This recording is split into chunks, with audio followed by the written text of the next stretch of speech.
I'd like to call the March 2024 meeting of the Indiana EMS Commission to order. We could please call the roll for information. Matt Shady, Here. State Hospital EMS representative. Have an announcement on that. Brian Berwick. With the governor's office, the bill that must be chief executive officer of a hospital that provides ambulance services. There can be a officer. We've consulted with. So hopefully we'll get that position appointed soon. Darren Hoggett. Here. Jerry Harder. Is he online? John Zartman. Dr. Sarah Brown. Here. Matt McCullough. Here. Andrew Bowman. Here. Mary Ann Dudley. Here. Dr. Jim Noffett. Here. Lori Maley. Here.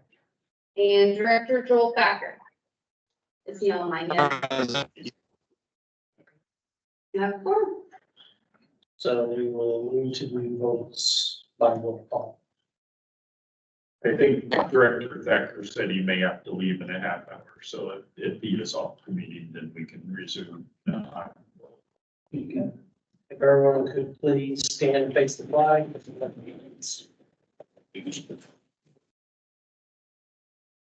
Allegiance to the flag of the United States of America and to the republic for which it stands, one nation, under God, indivisible, with liberty and justice for all.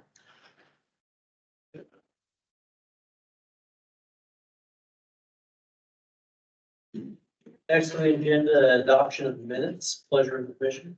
Motion to approve. Second. Approved and second. Further discussion? All in roll call vote. Okay. Matt Shady. Aye. Darren Hoggett. Aye. Lee Turbin. Aye. Jerry Harder. Zartman. Aye. Dr. Brown. Aye. Matt McCullough. Aye. Andrew Bowman. Aye. Mary Ann Dudley. Aye. Dr. Nossett. Aye. Lori Maley. Aye.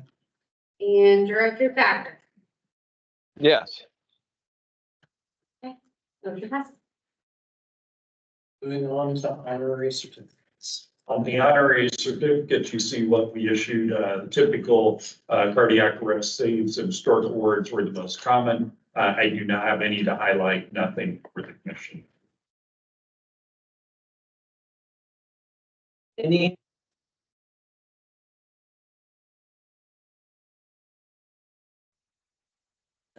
They're online looking through there. We continue to partner, Dr. Yazel and I do a lot of meetings with them. We're partnering on a bunch of ventures from the State Trauma Care Commission now. They have formed subcommittees they're very active on. Dr. Yazel and I are both on committees for that. Andrew Bowman. And so I think we'll our last trauma care commission meeting We did approve grant funding for the first round of grants they had with their funding.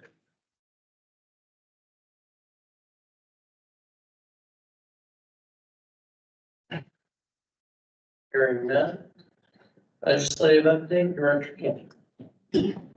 Okay, for legislative update, everything is with an asterisk today because today is allegedly the last day of session. So we have a bunch of things that are in flux. What that means is at this point, any bill that has not been or has not been included as an amendment is dead. So when I go through the ones we were watching, there was one legislative piece that was adopted as an amendment and is still in play. The official day they can adjourn is March 14th, but they've made it known they would like to end this week.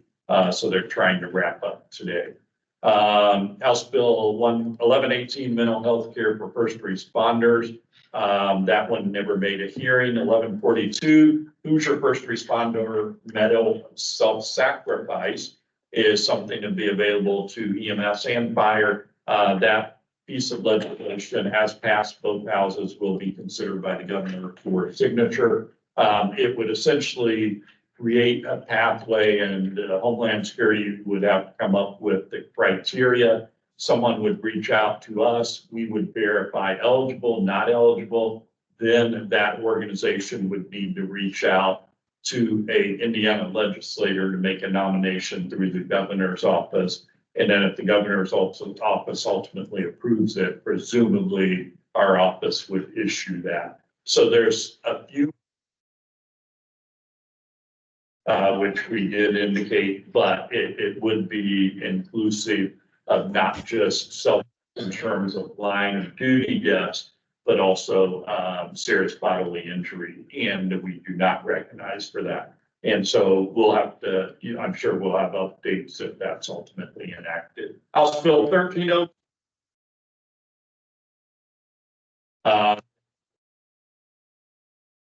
Office was promulgated by others. It requires county executive to report to us information on the county's EMS operations. And the bill has several things they have to report, like who are the ambulance providers, information, ALS, BLS. And there will be additional items that Homeland Security can add in consultation with the EMS Commission. And so we will discuss that more presumably at the May meeting. But if there are things you would like to see from the county level, I would start contacting me.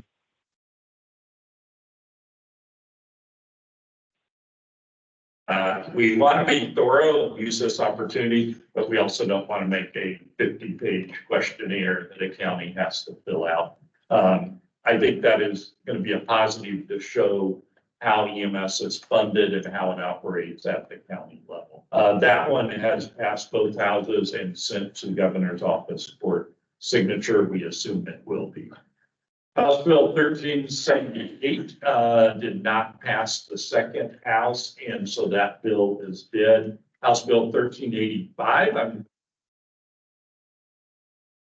their update, they did, that was their bill, and they did a lot of work on that. That has passed both, or has passed both houses, slightly different versions. We'll see if they have a different update. Safe haven and fiscal matters. That was one that was originally in Senate Bill 10, and that came out of Noblesville, and it would create funding for mental health programs that are conducted by MIH in communities, if it's community-based. And so it was originally wasn't sure about a fiscal impact because of funding, but it actually uses a bucket that's already designated 56 as an amendment. So this has not been on our list since it was not passed in the Senate, but it was added, and that bill is also still in conference committee. And so we will have to see, but that's an opportunity for mobile integrated healthcare it could be positive if it advances. Administrative proceedings, we are going to see some changes, and I think we'll hear from our Office of General Counsel or myself will come back and decide how we want to handle appeals because there's a change where instead of having non-final orders, if it's a case heard by them, they want the Office of Administrative Legal Proceedings to be the ultimate authority and their decision would stand. Us to hear these or defer to the to consider that. Administrative rules, there were some changes like the one I just mentioned, but Senate Bill 297 did not advance. Those are my updates. I'm open to any questions on legislative. Hearing enough, moving on to the next section. EMS for children, Margo.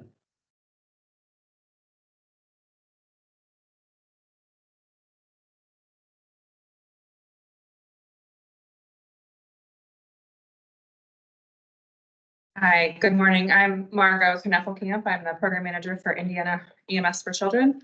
I have a couple of updates I want to share with you. We do have new pre-hospital performance measures from 2023. The upcoming pre-hospital pediatric readiness project assessment that will start in May, and then also an educational opportunity to share if you haven't already seen it. Okay, there are 4 specific pre-hospital EMSC measures. The rest of our performance measures pertain to pediatric readiness and emergency departments, as well as permanency of the program. But the first 2 that you see on the screen there, those are ones we've been surveying for years, since 2020. If a pre-hospital agency has a pediatric emergency care coordinator or a PEC, and then how they verify the proper use of pediatric specific equipment. And those assessments started back in 2020. HRSA, our program funder, requires that we get an 80%. So in 2020, we were at 89.2%. In 2021, 82.9, 22, 80.8, and then in we were just 20 shy. Performance measures that we are striving to attain, and that is making sure that pre-hospital agencies have a disaster plan in place. And then the last one, quality recognition for pre-hospital care providers. Across the country, there are 4 programs in place. And Indiana joined the National Collaborative back in September. It's an 18-month process to develop the criteria. And we just had our original meeting last month.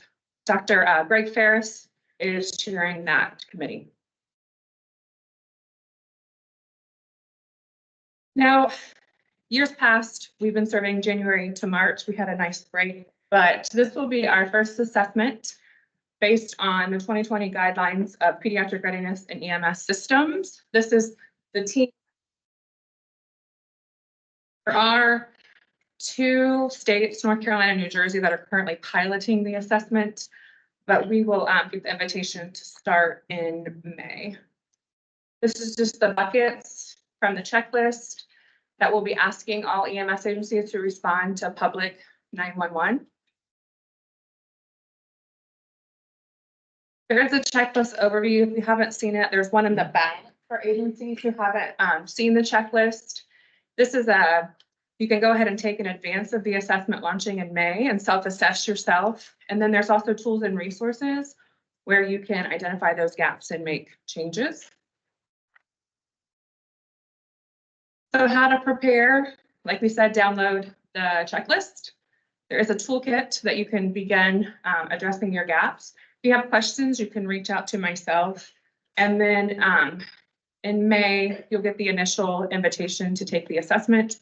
It does run for 3 months. The sooner you take it, the less we have to keep emailing and calling you and reaching out to you.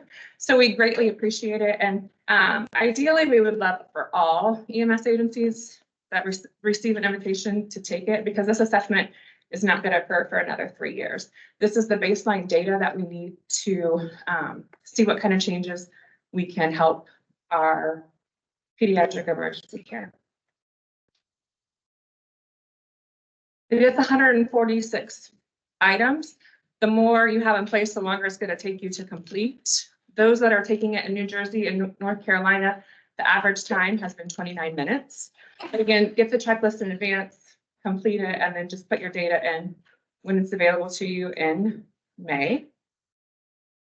And then lastly, this is trauma burn and being held at an amazing facility in Speedway. So if you're an IndyCar fan, you should definitely be there in person. But great topics. And if you have any questions, please don't hesitate to reach out.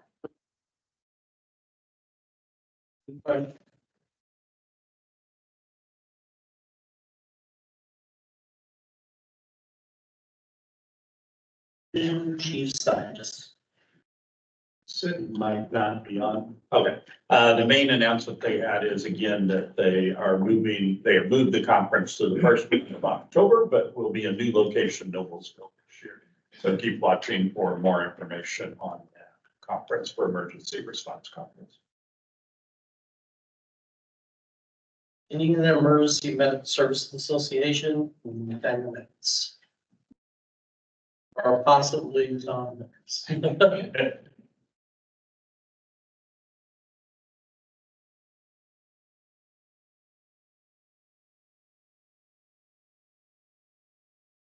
Good morning, everyone.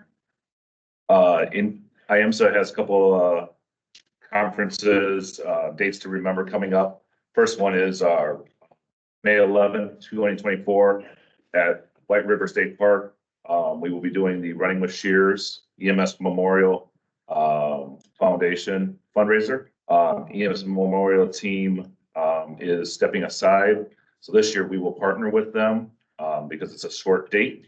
But after this year, we'll be taking that over, and that was in collaboration with them. We are looking for sponsorships. So if there's any local or hospitals that want to help sponsor, please reach out to us. We will get you pointed in the right direction. We will have more info to come on our Facebook and our socials and our website. It is developing. We met this week, so this is developing quicker, but we will have a lot out. May 18th, which is a week later, is our Golden Science Award dinner. That is at Primo Banquet Hall in Indianapolis. We usually do this date because it kicks off EMS week. If you are interested, tickets are $40 for a member, $50 for a non-member of IAMSA, and we do have a special discounted for a table of 8, which is $350. To purchase any tickets, you can go to our website, indianaems.net. Or just watch our Facebook and our Instagram for more information. We try to send something out about every week. EMS conference that's coming up. We have to move it due to some conflicts. Our conference will be 11/20 to 11/22, 2024. It is back in French Lick. It is in partnership with Indiana ENA. You may see that we have a little bit of a change in logo. We're actually calling it the Crossroads Emergency Conference this year to pay homage to our crossroads. So if you look at our logo, it has Indianapolis in the background of it. It's actually pretty well done. We are expecting a larger audience this year and a larger sponsorship. We actually have the large expo hall that is down from where we had all of our main sponsors last year. It's just down the walk path a little bit farther, much larger area. We have call for abstracts for presentations open now. That will run until June 19th. So please get your abstracts in. If you need any information on that or have any questions, you can always reach out to me as I'm one of the speaker chairs for that. I'll be glad to answer any questions you may have about what we're looking for. We will have, it'll be on our website updated as of this weekend, but it is also on ENA's website. All the information, tickets for that has not opened as of yet. We hope to do that soon, but call for abstract is open. And last on my list is legislation topic, and I'm going to ask Kim Godden to come up and speak on that on our behalf.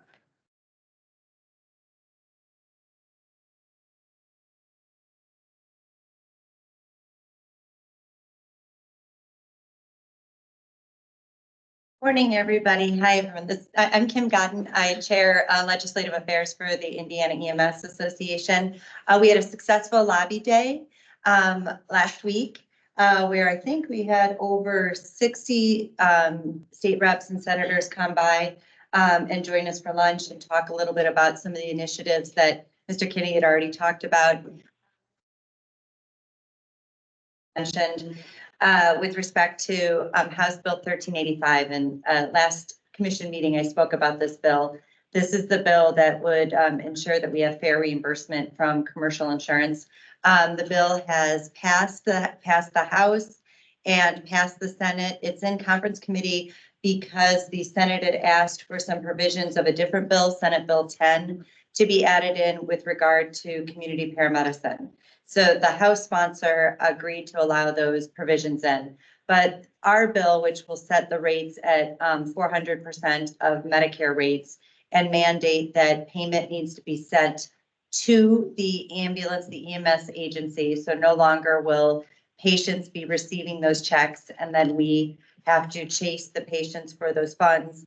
Now payment will be sent to the ambulance industry and at 400%, and there will be no balance bill to the patient. With that said, agencies still must bill copays and deductibles, but there won't be any balance bill. I think this is a huge win for the EMS industry in the state and a huge win for Hoosiers all around the state. Anybody have any questions? Thanks, everybody.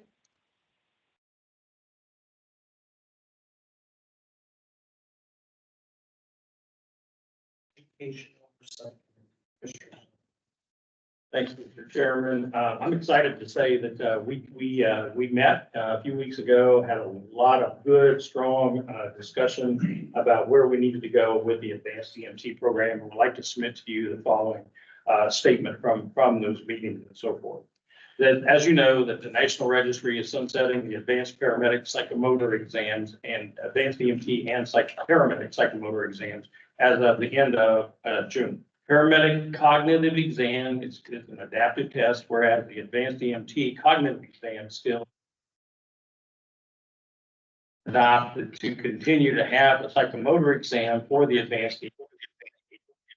Instructors will be required to certification form and proof of student CPR certification prior to the student being allowed to take the new psychomotor exam. The examination oversight subcommittee has decided that the advanced EMT psychomotor exam will be a scenario-based exam. The psychomotor exam will consist of one oral station, which will identify a medical scenario, one trauma oral station, which will identify trauma, and then one out-of-hospital scenario, more along the line as the current paramedic psychomotor exam exists today. The out-of-hospital scenario will last 10 to 15 minute time frame. Within that scenario, we'll be utilizing the state EMS simulation lab to assist with the administration of that advanced psychomotor exam. We currently have identified several team members throughout the state to assist with developing.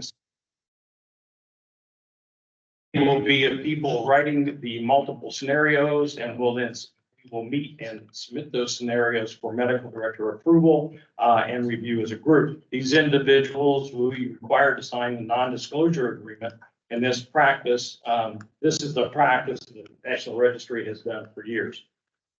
We feel that this is a more realistic testing environment for the advanced EMT, and the education oversight group will begin discussing the development of we'll begin developing similar scenarios for the basic exam also here in the future. So that is our position statement at this point in time, is to convert that over to 3 identified skill stations, 2 orals, and 1 out-of-hospital scenario. Need to take action on recommendation. I would suggest to wait, because we're still fine tuning it. We do have a lot of, thanks to John and Carrie of our staff, and I've helped, we are trying to formulate the higher level, but we still have the Education Oversight Committee to review it and such. So I don't think there's any actionable items. And as information. Everything else from your committee? Yep. John, can you email that whole thing out? Sure. We, Any questions for education officer? Hearing none, Mobile Integrated Health Committee, Director Campbell. Thank you. So mobile and very nice here in May. You will hear in just a minute. Emily will present on, we have two applications that we are recommending approval of. And that would be Ripley County EMS and then White River Township Fire Department of Johnson County. We did discuss, we're looking at some opportunities to do an MIH conference, two types. One would be a kind of, so you're thinking about doing MIH, well, here's kind of the toolbox, lessons learned from people doing it currently. The second one would be more like a continuing ed component for the people already doing it and sharing best practices. Our subcommittees still are working, especially the individual credentials committee has worked strongly, and I've been working on fine tuning some potential rules regarding the education component. So I think you will see, maybe not the next meeting, but soon you're going to see some proposed rulemaking for MIH, which we've not enacted any since MIH was kind of solidified back in 2020.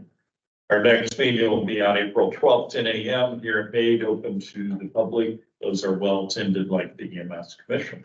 I'll turn it over to Emily for the applications we have for consideration. It is the down button. The down button.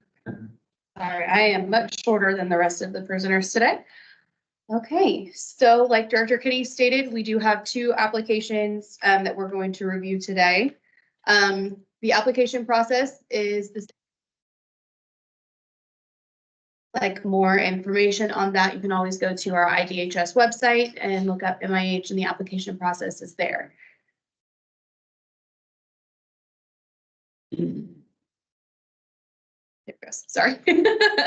Okay, so we will be reviewing Ripley County EMS as well as White River Township Fire Department located in Greenwood, Indiana.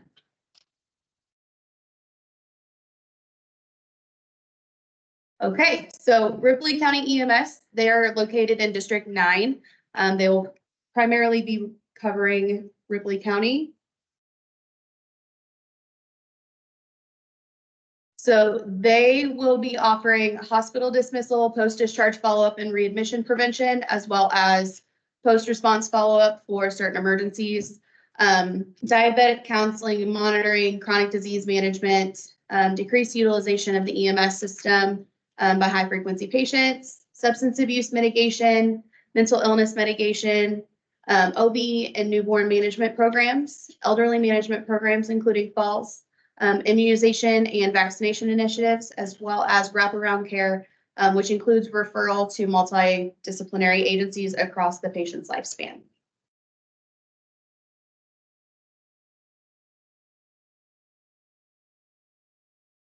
So the goals for Ripley County are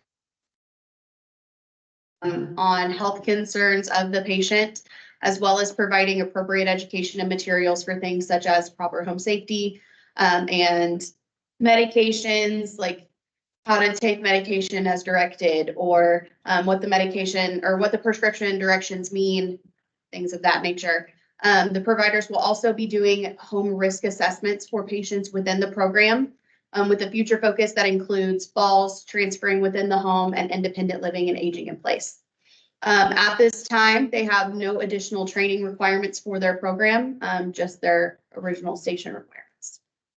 Did we have anybody from Ripley County?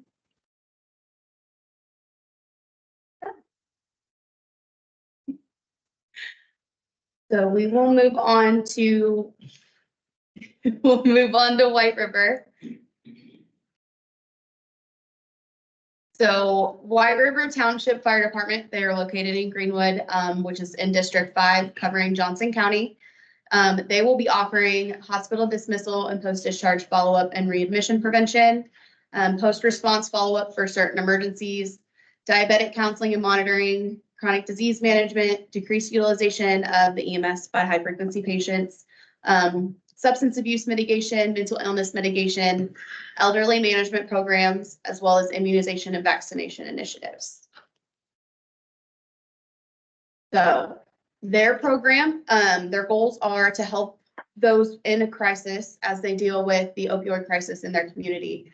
They're also looking to help patients with long-lasting health conditions such as congestive heart failure, chronic obstructive or COPD, and diabetes.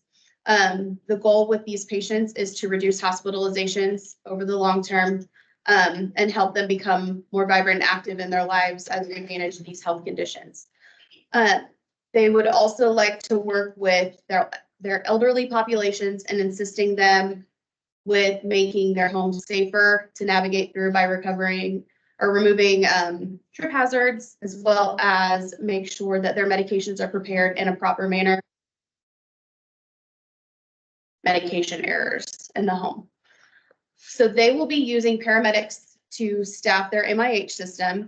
Many of their staff have attended a 40-hour crisis intervention training, as well as critical incident stress management. Many of their paramedics also assisted their sponsoring hospital during the COVID pandemic in 2020, and are actively participating in giving COVID vaccinations to their population. It's their intention to have paramedics be further educated with patients, in patients with diabetes, congestive heart failure, COPD, asthma, all of those major health conditions that we see across the state, as well as become more aware and able to teach patients on how to make their homes safe from falls and other hazards. And was there any representative of White River Township Fire Department that would like to say anything?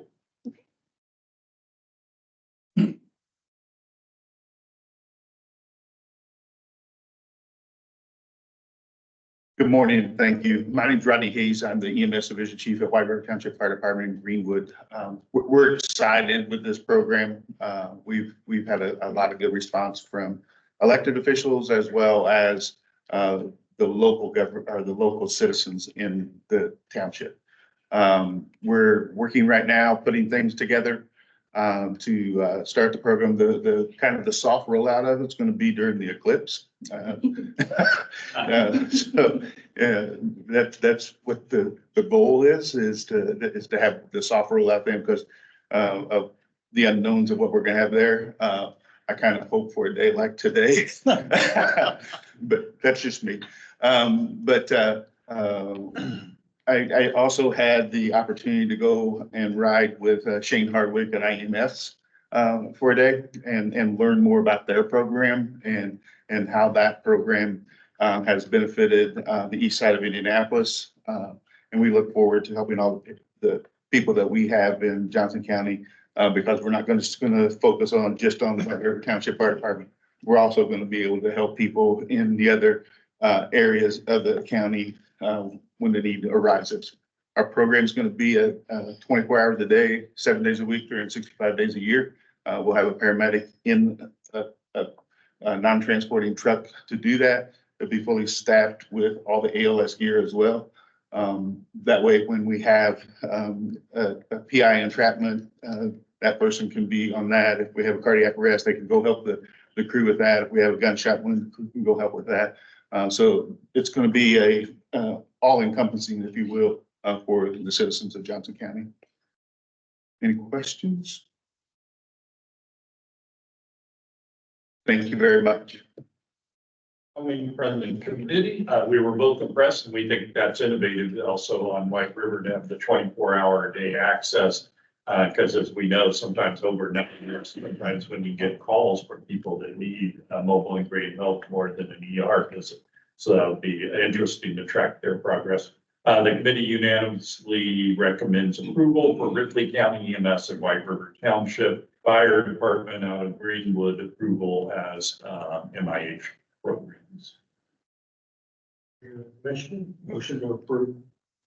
Second. We have a motion to approve both. Correct. And the second. Discussion. Longer online. Correct. Director is no longer online. You guys don't have to do a roll call vote anymore. And I don't think anyone's participating virtually, so you guys can just. All in favor? Aye. Any opposed?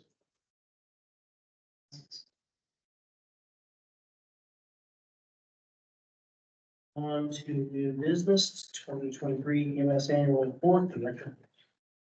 Thank you. This will be our third year for an annual report, and it should be, I looked, and unless it went up within the past few minutes, not on our website yet, but it should be on our website, should be distributed soon. So I wanted to present some highlights today. It's always a good time to assess certain parameters like number of vehicles, number of organizations that we can track over time, but also look at what has been done in the past year. And so just breaking it down, we have introduction, and I think I skipped to introduction there. And I kind of try to create a narrative form our successes. And of course, one of the big ones for us was becoming a division within Homeland Security. So that's reflected there. We also do cover the different outreach opportunities. We appreciate everyone that welcomes us, the EMS Association, Emergency Response Conference, and how we are able to get out and about. We then have a breakdown of the staff. So if you're wondering how we're organized, who fits where, you can see that within our report as well as our website. And then we have short synopsis. This year we got pictures of everyone at it, which was kind of nice. And so we were able to put everyone in. So if you're like, I met someone from Homeland Security, I don't remember who it was, you might be able to go here and figure out who it was. We did cover the legislative highlights that we had from last year, and we are still working on implementing the responder kind of first aid for mental health. That project is still in progress, working with the Fire Academy, so there's consistency with fire and EMS, and Carrie Lanham, our education person, is kind of spearheading that implementation. We do have some coverage of Health First in there, and that is the name that's given to the offshoot of the Governor's Public Health Commission, and it covers our first part of the grants that we did through that funding, which was first time that EMS has had direct funding from the legislature. And that was kind of nice to see that and how it's being dispersed. There's also discussion of Indiana EMS 2025. That's the vision work group that is working at trying to determine, and you'll actually have an update later today in my report where we are on that. But we talk about the formation and the membership that is on that group. We also talked about the honorary recognitions that we have. So you can see those if you're curious how many stork awards we give out. The cardiac arrest saves was a big one. We may look at tweaking that at some point. We appreciate the enthusiasm, but when we have a cardiac arrest save, we're getting some departments that have like 20 people that they come in, and that makes it a little bit cumbersome on preparing those. We did have the Director's Award. We wanted to give and recognize people that have gotten that, as well as the honorary lifetime.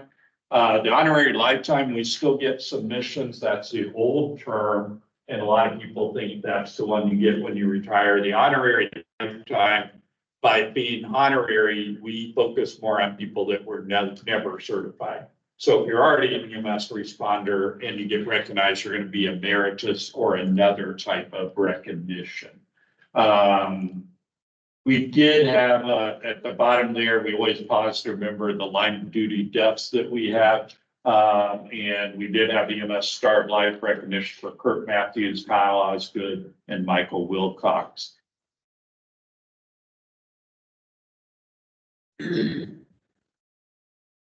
Getting down to the certifications, we did a total of 889 total audits. 782 were approved and 107 did not turn in paperwork. So this is the STAR extrapolation. The 107 usually, that is about average, but that means that 1/8 typically, by my guess, kind of pushed and prayed, hit the button. And then when we said we need paperwork, they made no effort to contact us. Because the people that do care, sometimes they don't have many hours, but they do reach out. They're like, you caught me, what do I do? We sanction them, but we let them make up the hours and they go on. So that's kind of scary that 1/8 is still not actively trying to renew after they get audited. And kind of may indicate that there is fraud in there, which is why we do the sanctions. We had 52 administrative sanctions, 2023, 49 personnel, and then 20 letter reprimand. And we use probation and much of other factors as well. But it gives you an idea of where we keep busy. Sometimes busier than I like. I think I signed the 3rd sanction this week. And so sometimes it gets a little challenging to keep up with those. And we do appreciate, I still think, even though those are easy to highlight, it's a higher number than I like. I still appreciate that the vast majority, and like 90% or more, are honest, hardworking people. So I do want to say that. As far as where we send for certifications numbers, we do have those in there. Of course, we have more EMTs than anything else, followed by paramedics. And what we also did was growth. And what we wanted to do with that is we had a lot of discussions on how to look at this data. And so we started with the retention, how many people are renewing out of the eligible people? And you can see that in the report, which is important. But we also wanted to factor in with this slide, how many people are getting new certifications, and does that lead to net growth or net loss? And so frankly, we had some negative when it was with the EMR. For EMT, we actually had some growth, although not significantly. Advanced EMT, interestingly, went up a fair amount from the prior year. Paramedic did have a 7% net growth there when you factor in new certs. And then primary instructors, we continue to grow at about 11% when you factor in the new certs along with the retention. So I think that's a positive thing. Still may not be catching up for all the shortfalls we have, but it is something that helps. If you want to know I know it's tiny to see, particularly way out there because I'm up close. And it is, we have our provider organizations and vehicle information. That's in the report, so you can look at that. And we do get that request a lot. People email me, well, how many ambulances are there in Indiana? And I usually will report on the website because it had it as of the beginning of the year.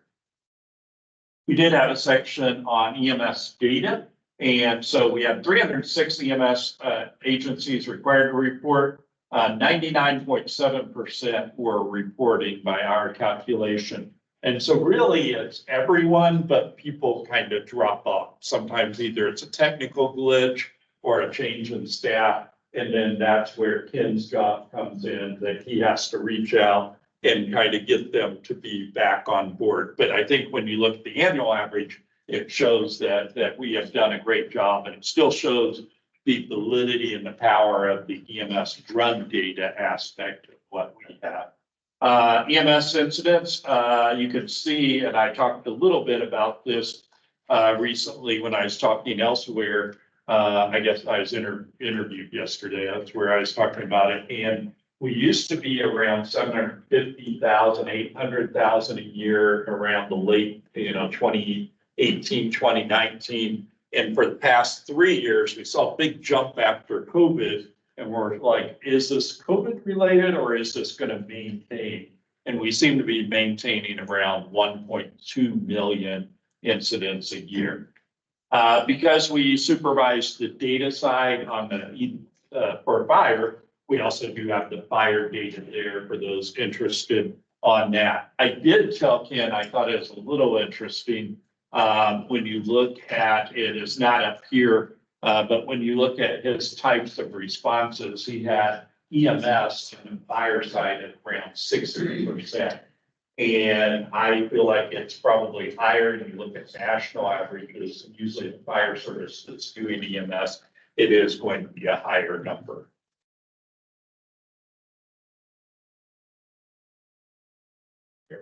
I talked too long. EMS annual report.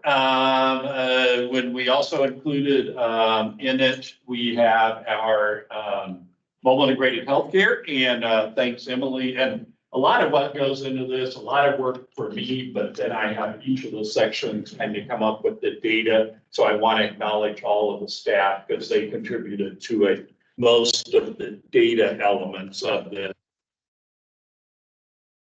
They make it look extraordinary, so I appreciate the work of the public affairs. But we have in there, you can see our updates, kind of our big thing. Of course, we had Emily for her first full year, so we're glad she is remaining and doing strongly with us. And then we did have MIH committee. We were able to meet 6 times, and we also started subcommittees, which Emily has taken a great job of scheduling those, getting those out there. And then we started a new idea of quarterly updates, which is we're doing the same thing with Carrie and the educator. This kind of a forum for us to give a state update and let people talk to each other. You know, are you having this issue? And we find that those virtual quarterly sessions have been very valuable. We had 9 programs that were awarded grants from the first 500,000 for last fiscal year. We anticipate, we didn't announce today, but I think the next round of for 500,000 for the fiscal year beginning in July, we'll probably start having announcements. So if you're a new or you're looking at expanding that mobile integrated healthcare program, be watching for that notice of funding opportunity. Training institution statistics. Thank you, Carrie, for helping with these. The approved courses you can see in there, EMT were 234, advanced EMT 20, paramedic had 26 classes, and then EMR had 76. So of course, EMT is still the big, but quite a few EMR classes that are going on as well out in our communities. Mobile Sim Lab, we had 150 deployments, 2,214 individuals trained, and a breakdown of them. I think what's important, and Tim was not able to be here today, but I want to sing the praises of the Sim Lab. We get a lot of compliments when he deploys. I know that many of the organizations of the people that are here, and I think he is doing an excellent job. When you look at the actual deployments, when I first became director, we were like, can we reach 100? And I think we were in the 70s. And I'm like, I feel like, you know, you look at the number of business days in a year, that's not very effective use of a tool that's supposed to be full time. And so through Tim's hard work and us, our public affairs helping us with the outreach, we were able to get up to where we are. And frankly, you know, at the 150 mark, and I think we will continue to grow that. And then you look at the number of people training, then we're touching a lot of people with our training and allowing them to be able to be further educated, whether it is someone needing continuing education or whether it's a initial training program that needs a different style of learning. We have that capability, and you heard Commissioner Zartman say, when we do our advanced EMT psychomotor testing, the idea is because we usually add about 60 advanced EMTs a year, would be to have them test with the actual sim lab and have that. I think I have it in our announcement on my health readiness. But we do have a bid out for a new sim lab trailer. It will be a trailer pulled by a truck. It'll still look like an ambulance on the inside. But we also have a new sim lab with a sim lab mannequin, which will be the state of the art PAL. So it'll be similar to the current, but a state of the art, which you will primarily use the current one as a trauma one that people can keep hooking on and stuff. And then the new one will be more for the medical depending on the needs, but both can be used for either one. But I will make some announcements and we will have those. I got to get a gentle jab at Dr. Yazel here on that because he says he gets to go after everyone covers the points he has. And so I'm like, he gets the last word in the annual report. So I looked at it as a positive. Yes, I get to start with it, but he gets to wrap it up.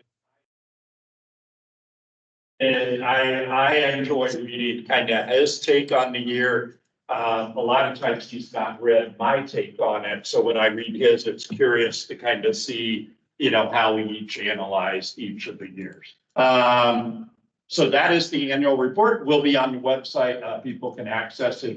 There should be a mass mailing going out to everyone too, that has a link to that. I'm open to any questions, comments, or even feedback as always. If you have a particular area you would like to see us cover in there, let us know and we'll see if that is something we can add. And Yes. previously, they had done based review of interventions and treatments. Is that part of our report this year? Or I'm sorry, of what? MIMSWA metrics? We do not have anything on that. And I think Dr. Yazel and I had talked, and I think we're looking at a couple ideas of how we can incorporate those into. Like, couldn't get it in time for this one, certainly something we're looking at.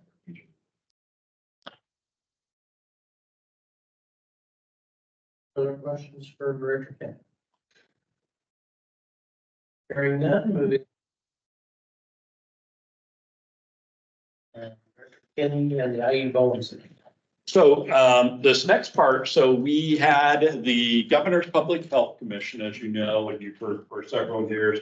EMS became a focus. There's an ambulance right in the middle, 1 of 3 pictures. And they came up with different recommendations. And of the EMS recommendations, number 1 was to conduct a workforce assessment. And so Department of Health helped fund, or they did fund it, not just help, they helped by funding it. Operationally, IDHS, we managed it, and we worked tightly with the Bowen Center, including the representatives here today. And we've had our data challenges you're going to hear about, but we had a lot of success too. And so essentially, year 1 was a snapshot. You know, where are we with the workforce? And it did give us visibility into some areas that we have a lot of room to improve upon. And I think what we're talking to them now, it's in the contracting phase. We want more ongoing, which might include an interactive dashboard that people can use, things like that. So with that, I'm excited to ask the experts to come up. Courtney Medlock is here and Michaela Tobin, and both of them helped a lot from the Bowen Center. Right.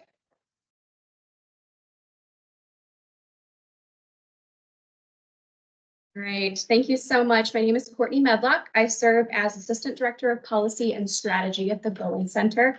I'm joined by my colleague, Michaela Tobin. She's going to be speaking about halfway through the presentation. She serves as Policy Analyst with the Bowen Center, and she's going to be talking about a couple of the different outcomes and components with it. I believe the commission had heard from my colleague, Hannah Maxey, about halfway through the project, so I apologize if any of this information is duplicative in nature. But we wanted to take this opportunity to really share just a big picture overview of all of the different findings and take advantage of this time after the report's been posted.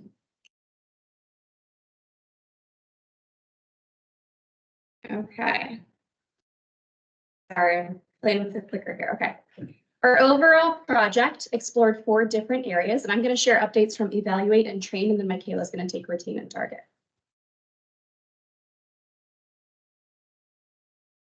Okay. Starting with Evaluate, our first activity under this umbrella item was to develop a survey tool that could be administered to EMS professionals at the time of license or certification renewal. We worked very closely with the state and with our EMS advisory group, and I think a couple people that are here were also providing input on that tool. And that tool captures demographic characteristics, education and training, as well as practice characteristics of EMS personnel at all levels. The survey was implemented as a part of the ACADIS renewal process, and we've received about 2,200 respondents as of March 1st. Once the information is analyzed and reported, the state will be able to know exactly where EMS professionals are practicing, whether they have maintained their NREMT certification, what their future employment and education plans are, and perhaps most importantly, additional details about what types of services they're providing, what roles they're serving in, and their coverage area. The findings from these responses can be used to inform future workforce development initiatives, as it'll help to identify current and future workforce gaps. Next, in terms of considerations, although it seems we have a very high response rate, the survey is currently implemented as voluntary. We aren't sure at this time exactly what the total number of renewals were during this time period.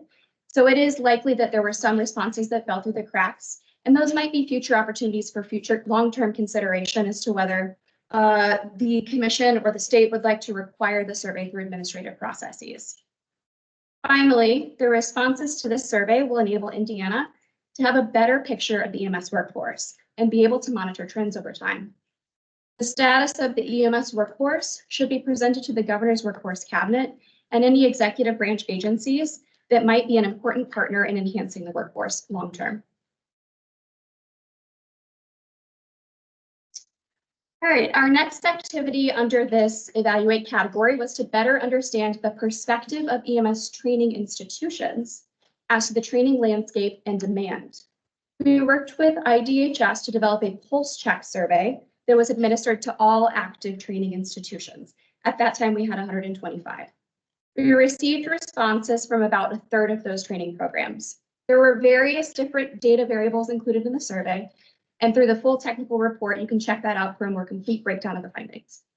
Our top findings that we'll share today are that institutions are reporting generally, based on that figure in the right-hand corner, that they have more capacity to train students than they have training seats.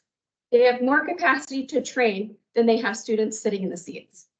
They also report that they perceive the greatest barrier to recruiting additional students to fill those seats is cost of programming.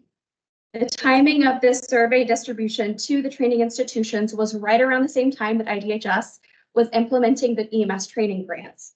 So it's likely that this has already been addressed, at least partially, through IDHS.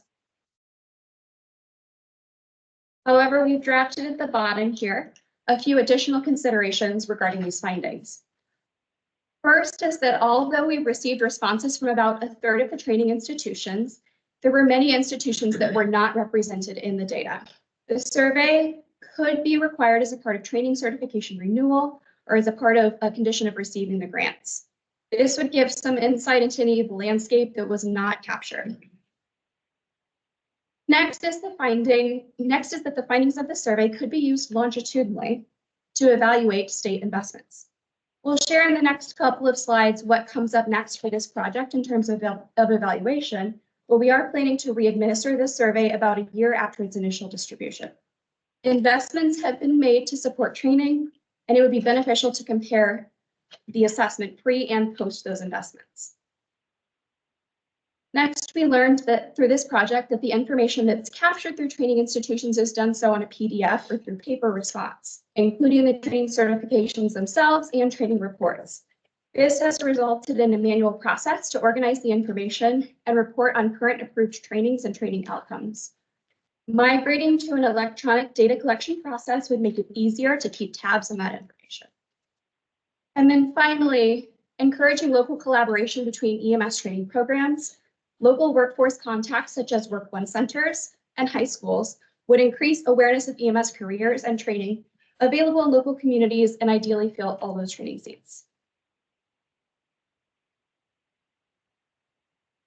Our final activity under Evaluate was the development of an EMS student survey. This survey has fields to better understand the student population, including demographics, geography of those students, their previous ambulance experience, comfort level with providing EMS services after they complete the training, and expectations that they have in place for their future employers in terms of salary, benefits, and other factors. As of today, we've only received 3 responses. We just as a part of the ACADIS process once they complete their course. So we'll be monitoring those surveys closely to see if there is an increase in the response rate and work with IDHS to develop strategies if necessary to increase response. And finally, I'll end with what's coming next in terms of evaluate. We recently entered into a continuity contract with IDHS, as Craig had mentioned. We're still waiting for that final execution, but we are planning to monitor all of the items that we discussed that was previously just a cross-sectional point in time assessment. And we'll have the Indiana's first technical report on the EMS workforce coming in 2025 from those renewals. All right. Our next section is on train. Perfect. So our first activity under the train category was to work with IDHS to identify all of the EMS training institution programs across the state.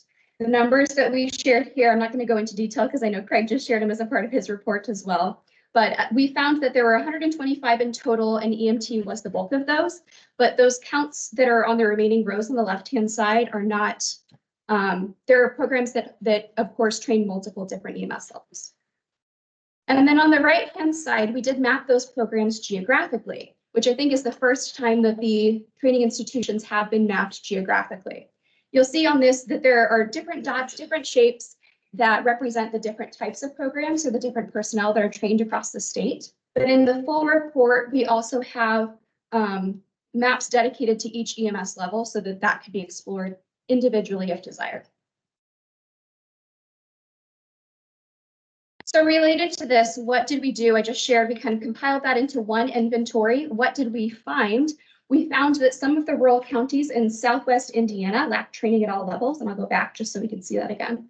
So in that Southwest region, you'll see there is a bit of a gap in terms of EMS training. And then recommendations. We have a couple of considerations here. The first is to expand training capacity in any of those areas where there are gaps, or you'll hear a little bit later from Michaela about the needs assessment, where we can identify some of those high demand geographies. That information paired with the EMS training pipeline institution information would help the state to be able to target exactly where there might need to be specific and targeted growth in EMS training. Next, the process for creating the training institution maps, I think was a very helpful process because it demonstrated all of the training institutions geographically. We think there might be utility for this map for high school students, career counselors, or somebody who might be interested in accessing EMS training. And so our second recommendation is to develop and maintain an interactive dashboard where those prospective students could potentially explore the training programs in their area. I know this information is available in ACADIS, but having it in a map might be also helpful. And then finally, collaborating with DWD to ensure dissemination of resources outlining pathways to become a next level jobs eligible training provider. This is a program that would support EMS training and reduce the cost of training. Currently, only Ivy Tech is approved in that process. Okay. Our next activity was to explore NREMT pass rates. And so what we did for this step was we assessed NREMT pass rate data from 2018 to 2023. So this is a 5-year period. The information that's included on these maps is 5 years in total, but it could be done annually. And I'll just orient you to the maps very quickly. On the left-hand side, we have the paramedic training institutions. So if you can imagine what the training institution map would look like for paramedics, I mentioned it's for all levels. This one in particular just highlights those paramedic programs. And on the one on the right-hand side highlights EMT training programs. So any of the dots are training institutions during that time period. Now the colors of the dots indicate the percent of students who passed an NREMT exam within 3 attempts. With the green being, this is why I brought my computer so I can look very closely, 75% or greater passage within 3 attempts. The yellow between 61% and 75%. And then the red is less than 60% of the students from that training program passed the NREMT exam within 3 attempts.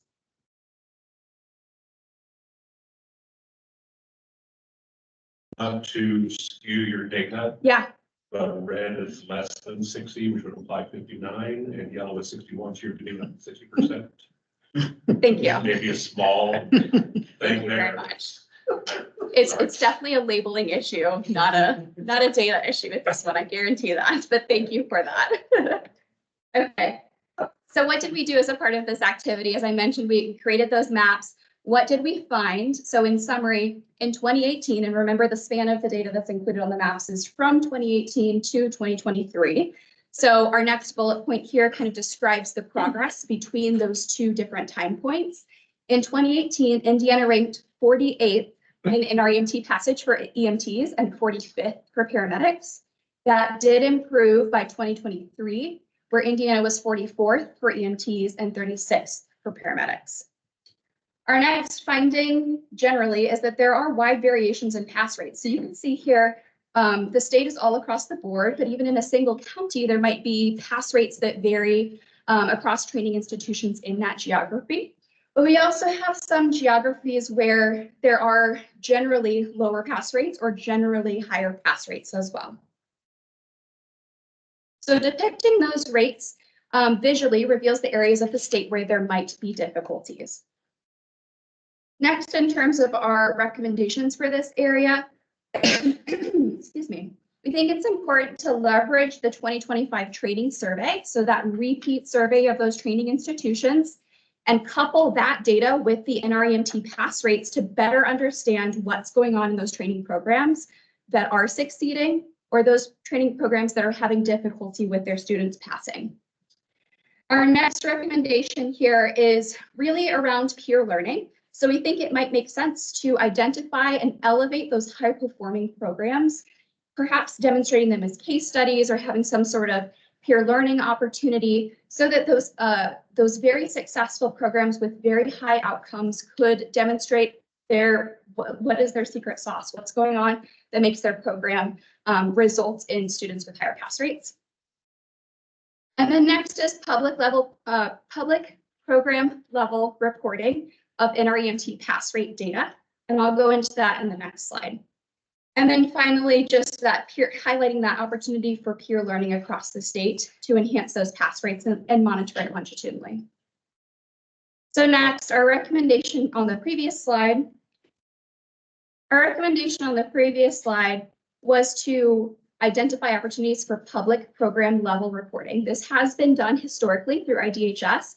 It's been available on like a PDF form that you could access and download as a part of the training report that I think was done annually. Our consideration for this, if you look on the left-hand side, we took a screenshot of what's available for the Indiana State Board of Nursing. So very similar to EMS, in the State Board of Nursing has a role in approving the training programs for nursing students. What's available on their website on the left-hand side is very much like I described previously, an inventory of all of those different approved training programs. So students can go to that one-stop shop, access information on where the training programs are located for nursing. And then on the right-hand side is BSN annual pass rates. So that's Bachelor's of Science in Nursing programs and their annual pass rates for their NCLEX, which is the examination that's required in order to become a nurse in Indiana or in any other state. What you'll see on that picture on the right-hand side, you have the name of the universities on the left-hand side, and then all of the columns are dedicated to describing the specific pass rates year over year. So that might be a point of information that could be valuable to support transparency, accountability in training programs, as well as supporting the students to identify what training programs they might be interested in exploring in their area.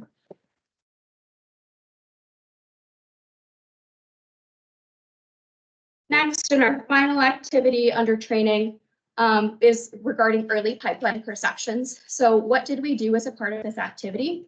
Our team at the Bowen Center attended the HOSA conference, which is Health Occupation Students of America. There was an annual conference in April of last year. We went, we had a booth, we created some one-pagers for EMS personnel by level. So it had information that you can see on the right-hand or the left-hand side about what does it mean to become an EMT? What does it mean to become a paramedic in the state of Indiana?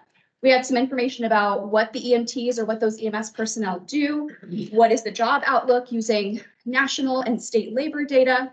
What training is required? So some transparent information about that training.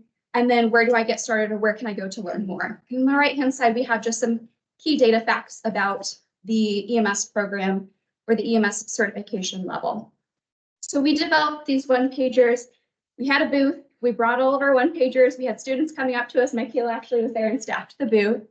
And at that time, we gave them a survey and we asked them to share information back with us about their perceptions, their understanding about EMS.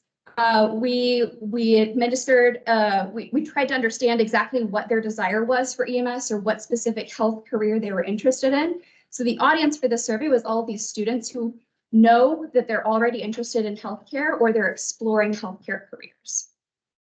What did we find from that survey? We found that there were very few students who planned to explore EMS training as a part of their high school education.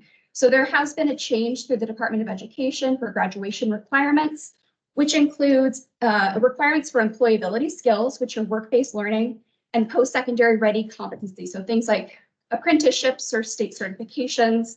So those pursuing EMS could fulfill those requirements that are in place for graduation for high school students. But we learned that there were very few students who were planning to unfortunately pursue that pathway, with just 6.2% of students interested in doing that. Next, we found that about 97% of our respondents were aware of EMS careers. So either through just general knowledge or knowing somebody in the field, but unfortunately only 22% knew where to go to learn more about EMS training. So that kind of highlights a gap. Yes, you know about the field, but what does that actually mean for you as a student if you're interested in pursuing that pathway? So in terms of our recommendations for this specific area, we recommend creating resources to promote those EMS certifications as potential fulfillment of those graduation pathways. It's a very strategic opportunity for EMS training programs, employers to partner with high school education programs and really get in touch with those high school students to get them on the pathway for EMS. Next, I'm going to turn it over to Michaela to share a little bit more about Retain and Target.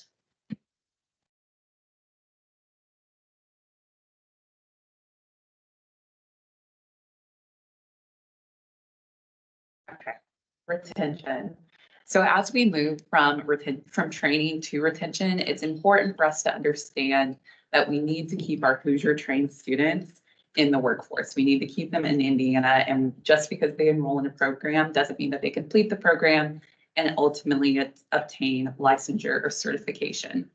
So what we did to look at retention of students in state, we asked the training institutions, the 125 that we surveyed, 43 responded, so about a third, like Courtney said. We asked them to share their perspective of how many students that enter their program ultimately go on to obtain certification or licensure. And so you can see on the screen, the highest percent of students was EMT, followed by paramedics, whereas EMR and AEMT had higher rates of attrition in that point.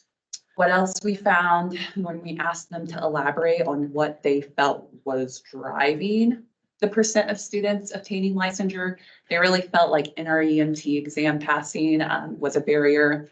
They felt that competition from other sectors and also low pay prevented those students who completed the program from going on to ultimately obtain certification or licensure. So the recommendation that we have from this finding is just dedicating resources to preparing NREMT study materials to hopefully increase those student pass rates. If students can pass the exam, then they can become certified and become a part of the workforce. The second part of retention that we looked at, we really wanted to understand why people choose to leave the EMS workforce. So we developed a survey based off of a survey that was administered in Minnesota to EMS personnel. The survey collected information on former EMS workers. So we identified 11,000 EMS workers who had let their certification or license lapse, and we administered a survey to them. We got 1,000 responses, and the top selected factor was pay. 50% of those almost 1,100 former EMS personnel stated that pay was a top or moderate influencing factor for their decision to let their certification or license lapse. You can see the other top 5 influences on the screen. Quality of agency leadership was reported by 40% of former EMS personnel, where lack of or quality of retirement and pension benefits was reported by another 40% of those individuals as a top or moderate influencing factor. We do have a full technical report for this survey that includes the reported factors by agency type, by volunteer status, by urban rural setting. So if you do want more information on the breakdown of those influencing factors, you can check out that technical report. I will say that it was consistent across agency type, but volunteers actually reported that continuing education requirements was more of an influencing factor than pay. Okay. And then you can see on the right, there are a few quotes. That survey did have an open text box where people were able to provide more information or elaborate on their decision to leave the field. I do just want to highlight that not everything is negative. There were several people who actually indicated that they loved working for EMS, and that specifically Indiana EMS was just really fulfilling for them. There was one person that mentioned that they moved out of state for another EMS career and really regret it. Another comment on there says that it's really important that EMS is a new division. So even though these personnel have left the workforce, they still took time out of their day to say, you know, I loved working in EMS. And I think that's important to highlight. Okay, so looking at the recommendations from this, we have dedicate resources for retention and referral bonuses. The goal for this recommendation is to hopefully address some of those concerns with pay. Develop leadership training course for Indiana EMS agency leadership. This is of course targeted towards the quality of agency leadership. Dedicated resources towards preparing targeted resiliency training. Another top influencing factor was burnout or mental wellness. So trainings or resources to address burnout and wellness would be beneficial. And then the final recommendation is just that EMS workers require benefits that include mental and behavioral health coverage. The final section of retention, we wanted to understand intersections between EMS and other health careers. So we worked with the Management Performance Hub, which is a state agency dedicated to data and technical assistance for other state agencies. The Management Performance Hub was able to match individual level licensing data from the professional licensing agency, which the professional licensing agency manages all of the healthcare licenses for nurses, physicians, behavioral health workers. NPH took the PLA individual level data and matched it with IDHS individual level data so that we could then identify any EMS worker who had held a PLA healthcare license. Because of some of the data challenges, we were not able to determine which license was held first, if they held the EMS and then moved into healthcare, or if they had health and then moved into EMS. But you can see that we identified more than 12,000 individuals who at some time held an EMS license and at another time also held a PLA license. So on the pie chart, you can see that the biggest category is long-term care. So that includes qualified medication aides, home health aides, and anybody working in that long-term care phase. The second biggest category is nursing, which would include registered nurses, advanced practice nurses with their prescriptive authority, and also licensed practical nurses. The three next top categories were pharmacy, which includes pharmacy technician and pharmacist, medicine, which includes physicians and physician assistants, and then behavioral health, which includes social workers, counselors, therapists.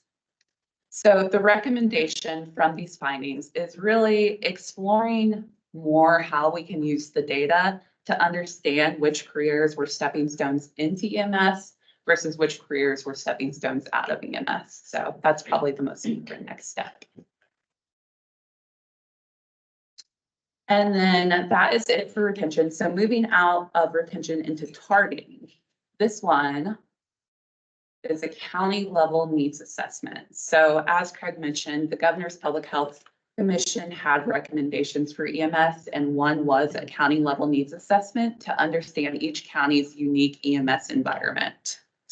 So we did that by engaging IDOH and IDHS subject matter experts, and they identified workforce characteristics which can provide insight into a county's capacity for EMS, their ability to provide EMS services.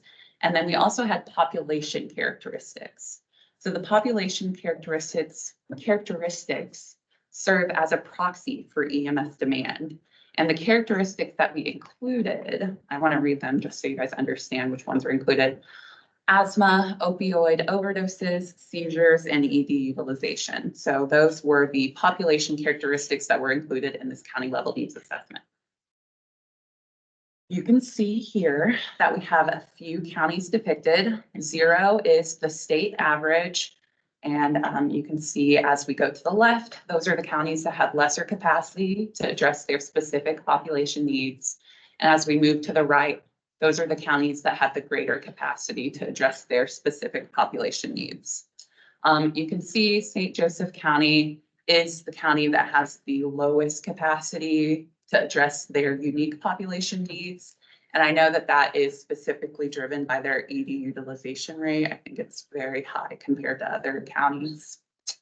And then the other counties depicted, not depicted, Noble, Jay, and then you can see Vanderburgh and then Davies. Those were the 5 counties with the lowest capacity. What else did we find? Let's see, data challenges. So one of the workforce characteristics that was included in this county level needs assessment was run time and run distance. And we are cognizant, we are aware that we just used secondary data. It was readily available, and we have identified that there are some discrepancies in that data. There was runtime that was missing for counties entirely. Some counties have runtimes higher than what provided organizations report.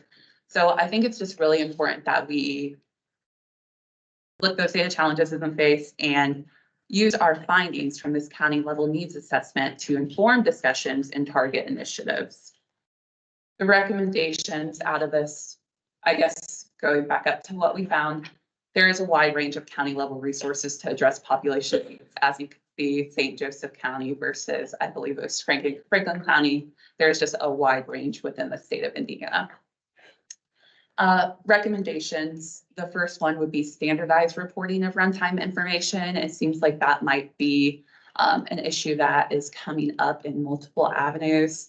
And that would ensure data quality and support effective planning. And then the final one, of course, is to target communities with lesser resources to meet their population demands. Next steps. Courtney did mention that the first technical data report with EMS workforce data will be published in 2025. Greg mentioned that we are working towards interactive dashboards, which would show the EMS workforce data. And if you have any questions or you want to learn more about the project or the findings or understand anything more, that's my email. I'm happy to take any questions. Thank you.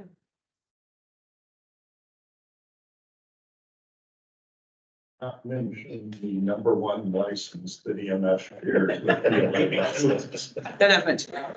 But the #1 license that EMS shares is the alcohol distribution license. Oh. Thank you, guys.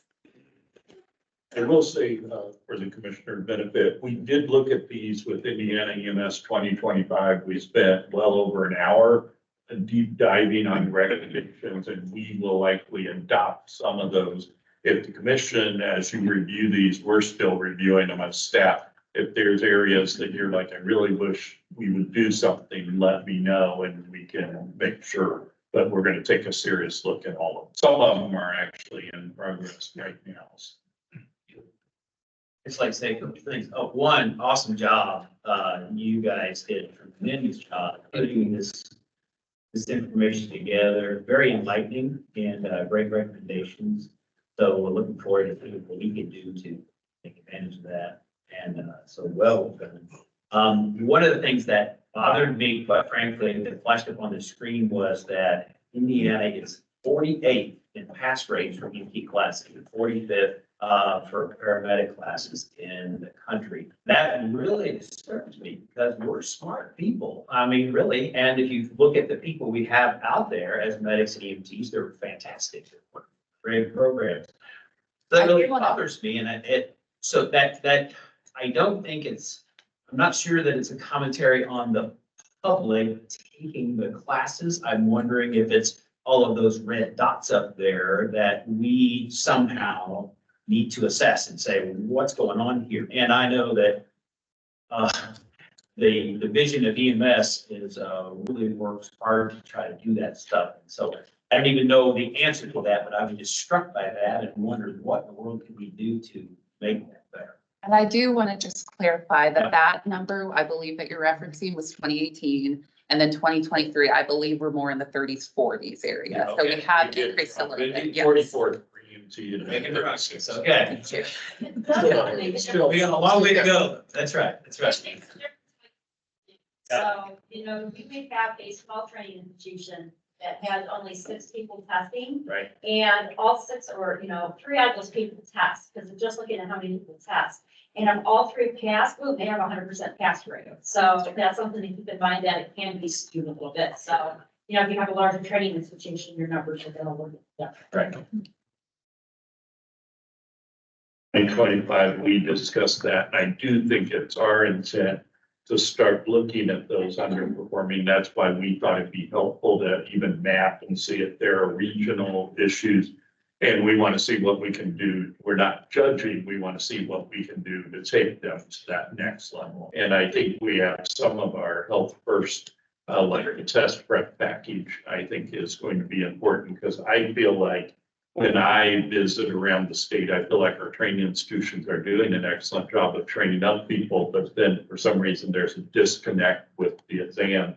And I think our exams in the classroom setting are not to the level they need to be. So what tools can we get to increase the preparation?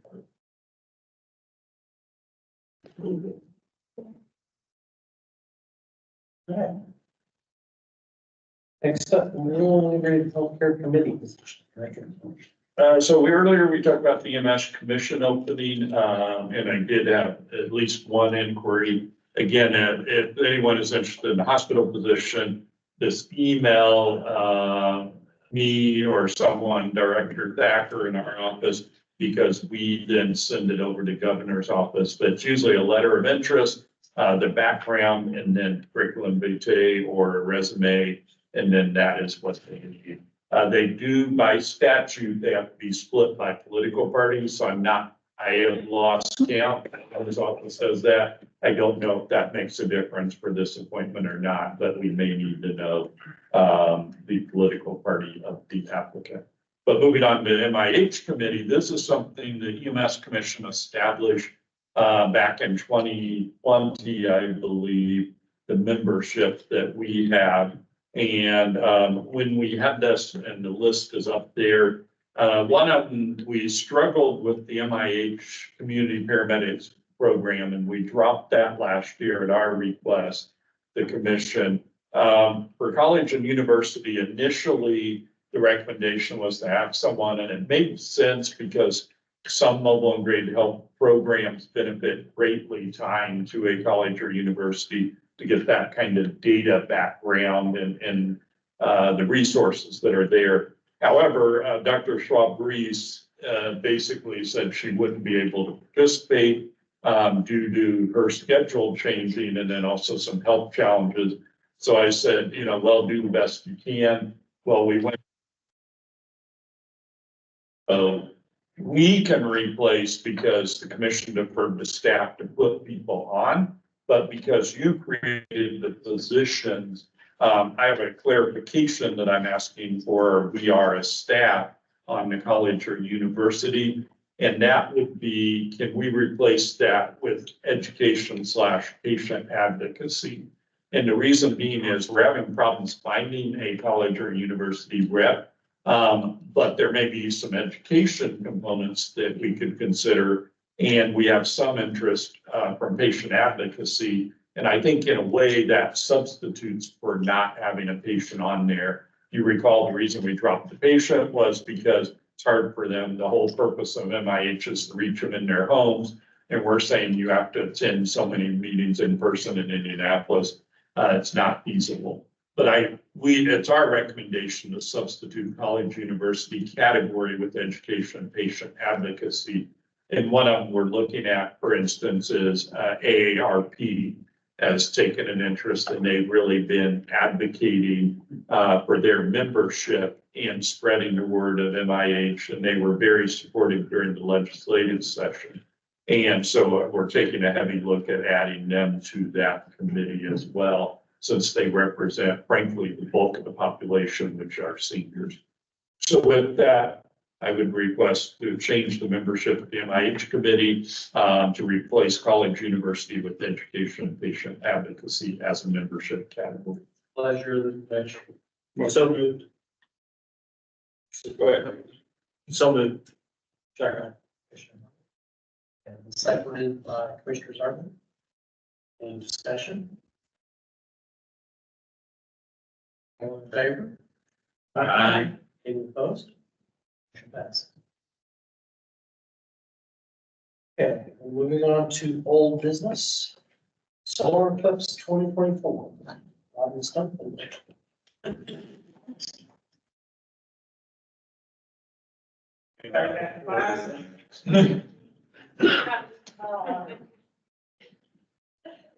Don't put them on together. Travis is where. That's cool.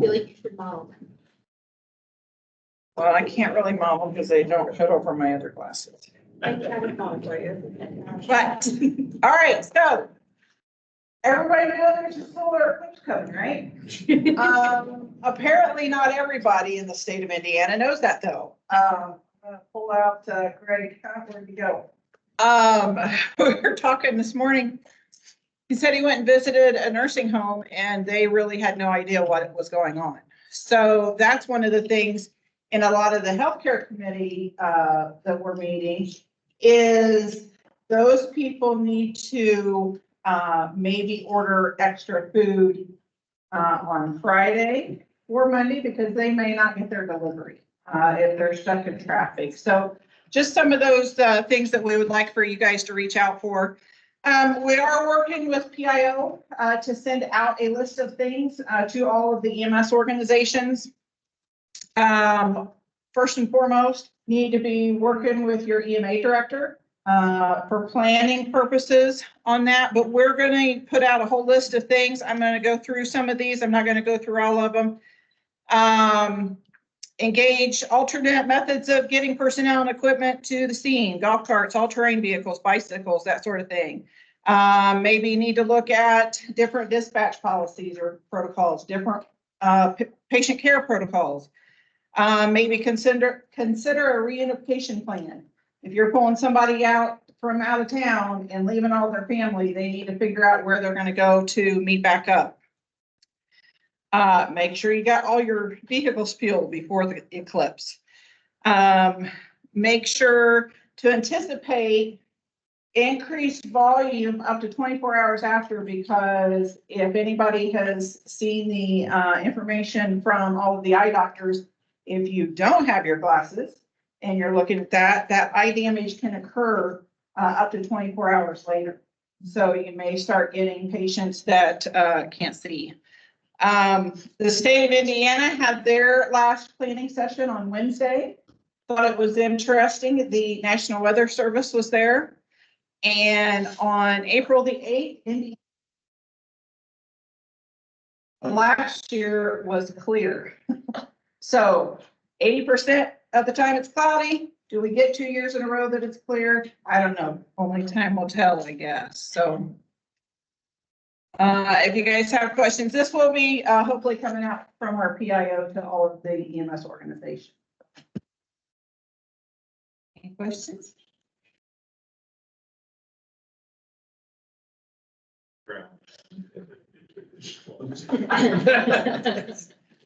Right, like 60% of the time. EMS reciprocity testing, will policy consideration is Okay, so the last commission meeting, I'll have a brief review and then I'll get into our proposed non-rural policy. The chairperson directed a committee, and then working with me was Commissioner John Sartman, Darren Hoggett, and Lori Bailey. And we did meet and we exchanged a lot of emails trying to get it right. Again, reciprocity is recognition of out-of-state credentials to get an Indiana credential. And typically in our certifications, we require people to take a psychomotor exam or a practical exam and a written when they come into Indiana. And so what we were looking at is there any way to streamline? Because if we really recognize the validity of another state's license, then what is the purpose of doing entrance testing when they come to Indiana? And so we are recommending this non-rural policy. It was emailed to you in draft form. I do have it up there. It would address, we did not address the EMR. The reason is EMR has some more flexible language, the way that rules work. So I think we can work with it, but we have EMT, advanced EMT, and then the paramedic as well. And so basically what the non-rural policy would say is currently all levels of EMT reciprocity require the applicant also successfully complete the Indiana EMT written and practical examinations. Number two, the commission has indicated the written and practical examination testing is appropriate for entrance into the EMT certification and a factor of minimum competency, and that the commission has determined that an active state certification or license itself is an indication of competency, and we should cross-reference that. So then you get into more of the heart. So when there's reciprocity, the commission believes that under certain conditions, IDHS may waive the requirement for successfully passing the EMT written or practical. I think what's important to flag there with the non-rural policy, we don't have to be as legal, but Hillary can verify when we do the rules, they're very picky. They hate may because there's a level of discretion. They like shall. In our case, I think a may is important because you're saying our staff has the ability to waive, but if we have a question about a state certification, we can say we aren't waiving it and you have to take that. So individuals who have valid EMT from another state, the applicants would have testing waived. That'd be applicants from EMS compact state and applicants who have demonstrate that they have been employed in their other state within the past 180 days, and an Indiana provider organization is willing to accept them. So they aren't just getting a paper app, you know, and another inactive person. They're actually saying, hey, someone wants me to work in Indiana. I've been working. I want to come here. Why are we going to make them test? We can waive those. Section B of EMT covers a military reciprocity. The recommendation of our group is that the military is still not on the national curriculum, and therefore we believe that it is, and frankly, they don't practice when they use it. So we believe it substitutes, though, for the curriculum. It's not always a direct correlation of what they call, we look at the level of the course and then they get credit. So we substitute course credit, but we believe that they should still take the written practical exams because they aren't functioning as active EMS in the military for the most part. Again, if they could demonstrate they were, then we might have the ability to waive that. Physician reciprocity. We did not see a reason, in deference to our physicians on the group, we did not see a reason if they wish to obtain EMT, they should have to take a written and practical examination at the EMT level.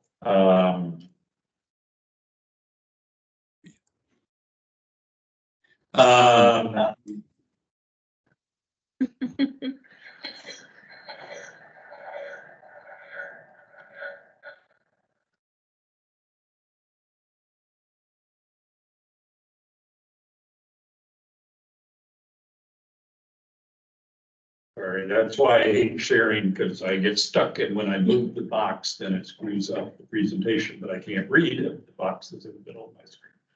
EMT reciprocity then, or if they have no state certification, but they have a national registry one, then we believe that National Registry is active and the initial testing occurred within 4 years prior to application, that we could recognize them because they took that competency and they've only renewed once. But if it's more than 4 years, then they aren't state certified anywhere. That means they aren't practicing on a regular basis. And so we believe they would need to go ahead and do that testing process.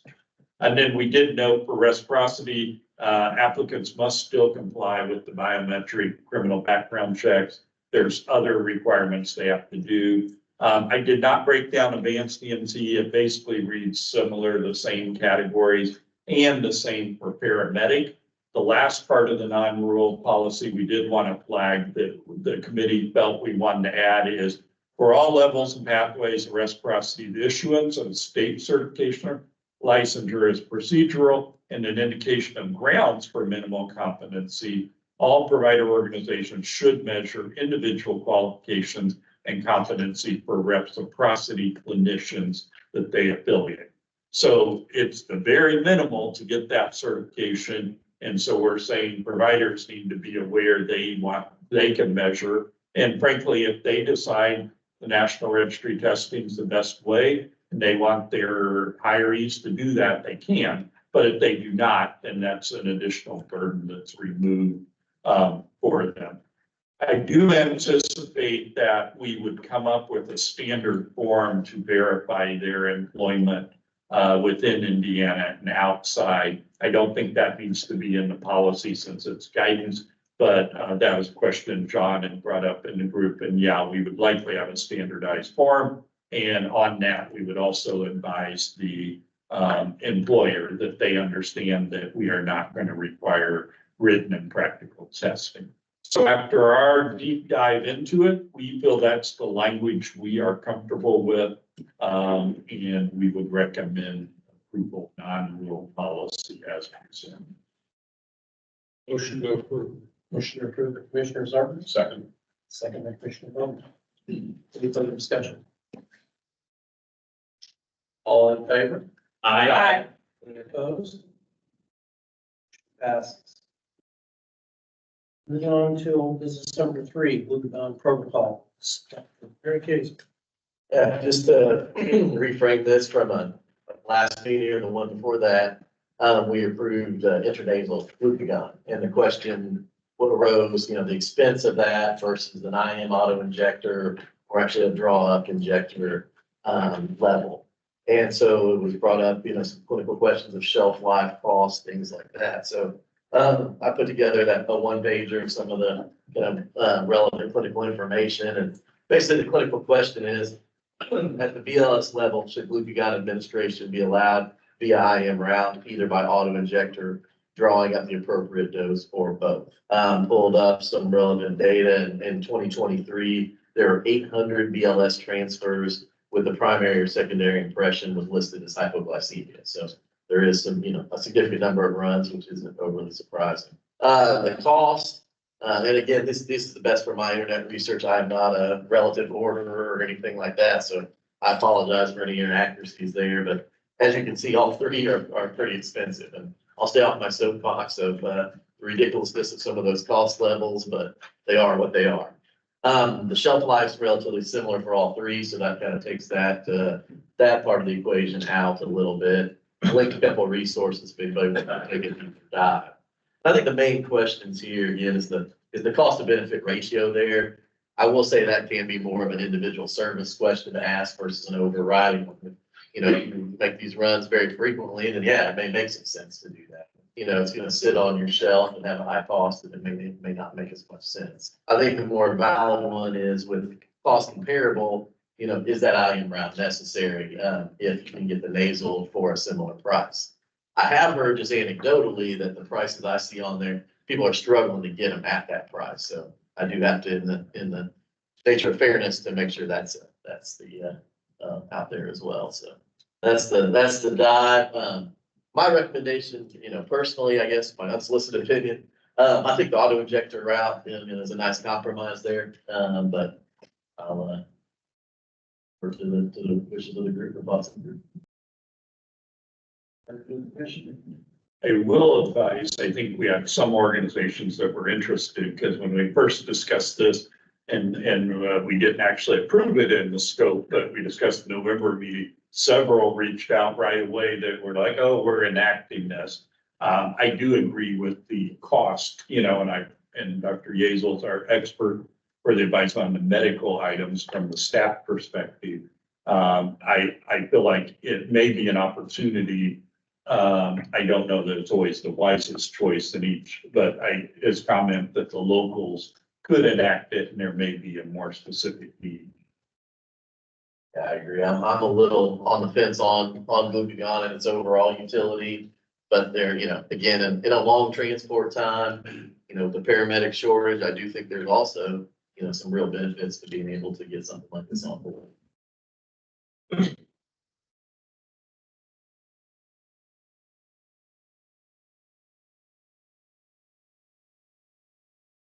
I guess I'd say I'm comfortable with the IM route, and the auto injector certainly is the easy way if the cost is about the same.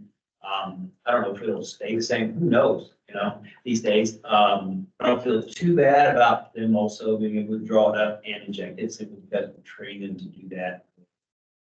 So there's that can be taught, I think, easy. But I'm not opposed to any of that. I think half the commission was not here when we did a scope of practice before. So a lot of times what we say is if there is something like if you would approve the drawing up method, we have stock language that we use with medical director approval and oversight that includes training and stuff. So we do have a standard thing we can use if the commission would like. And I will say, when you mentioned the shifting of costs, I think back, the articles I found back in 2017, 18, it was almost like $100.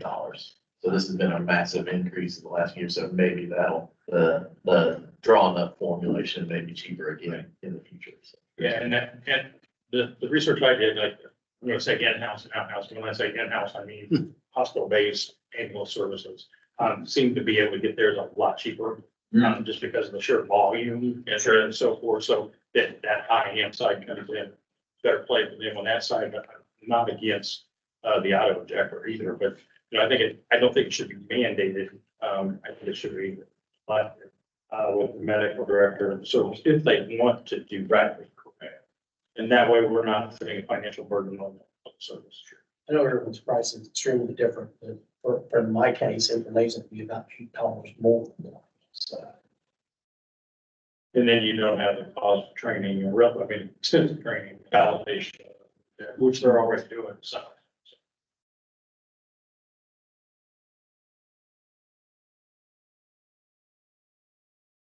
We have a motion. So pardon my ignorance here. It looks like the auto injector, is it still a powder that you have to reconstitute? It's more like an EpiPen.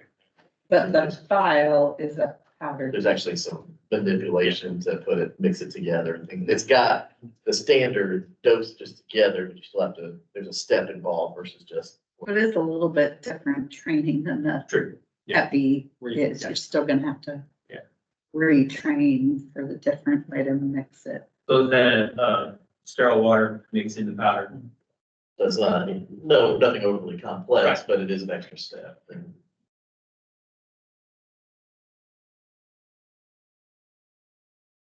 Just commenting to Dr. Hoff that usually the glucagon kit is female solution, say it can that be the same. I think so. That's it. Yeah. They vary. Yeah.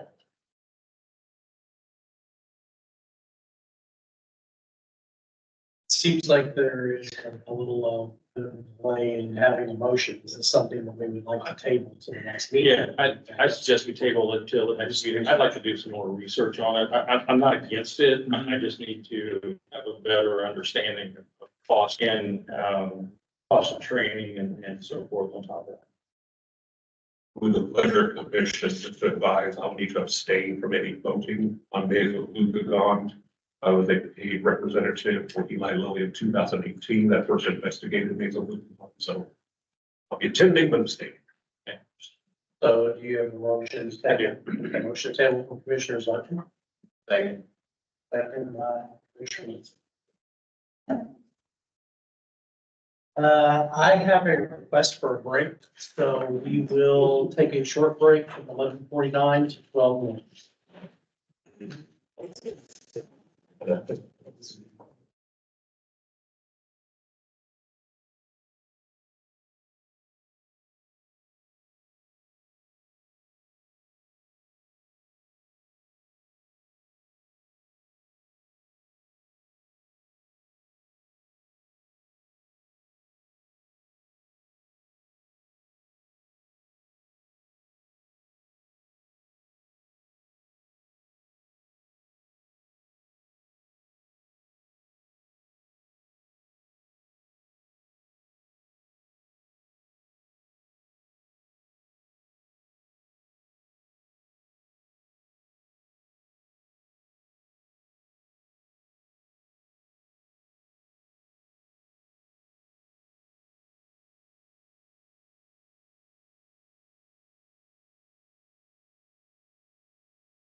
Yes. And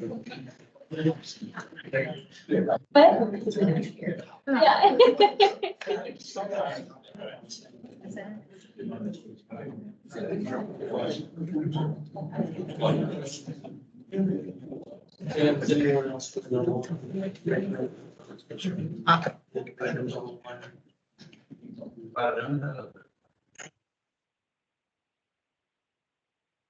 And we will proceed with agenda item N, administrative proceedings. So on, and actually almost all of it is information only. We don't have any waiver there. I don't believe we have any appeal updates. And on discipline order, you see we did do one revocation that was a former employee of ours. And you have that in your package. We do have one item for commission, and it has to do with the request for either a pilot program or a waiver, depending on how you look at it. And it's regarding the advanced EMT. And typically, as you know, we don't grant those waivers because we reserve scope of practice for the EMS commission. What happened was last year, Union City contacted our office and invited us out, and the Ohio EMS office was there as well. They explained, which you're going to hear, the unique circumstances that they had. And they were wanting to know if there's anything they can do with the advanced EMT on the Indiana side of operation. And I had indicated to them, I said that Commissioner Zartman and I, along with Emily, had talked to New Orleans EMS, and they did an innovative data-driven program with advanced EMTs down there, do respiratory, they have certain medications, enhancements and stuff. And I said, I think the only way I can see the commission considering would be a pilot program that is data-driven, that would show that you're tying what you want to do to the needs of your community and potential to track outcomes. And so with that, then we have present today, and I know she was online, their medical director, Dr. Kraft, but we have Captain Chris Marker and Captain Aaron Moore from Union City. Thank you for letting us come in and present. As you said, we do have a very unique situation in our area. We are a very small rural department. And so we are trying to make the best that we can do with what we have. So we've identified that we have a great disparity that exists between our providing care to two different states and for unified community. Give you a little bit of a background. Union City, Indiana is a type 3 or class 3 city that has a population of approximately 3,400 people. Union City, Ohio is a village in Ohio, has a population of approximately 1,600. Altogether, gives us about a population of about 5,000. We cover about 150 square miles of area, and we respond to roughly 3,000 calls for service a year. Union City, Indiana is a career combination paid part-time department. We have 9 full-time personnel. Union City, Ohio was a strictly volunteer agency until September of last year. They hired 3 full-time personnel. Together, we have approximately 40 to 45 part-time volunteer personnel that supplement us. So, as Director Kinney had mentioned, we are 2 agencies trying to collaborate.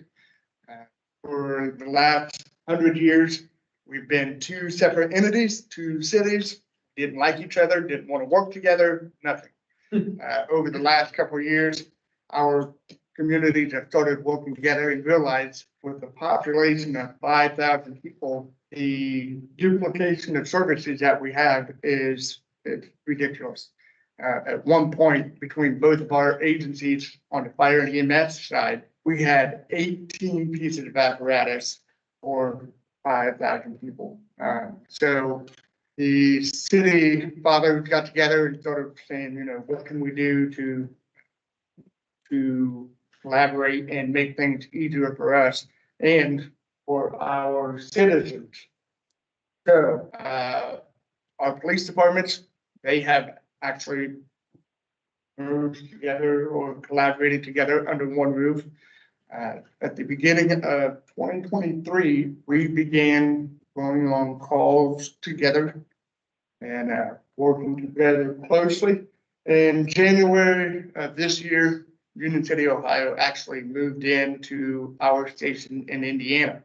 Now, we are still two independent entities financially, but operationally, we are one collective unit.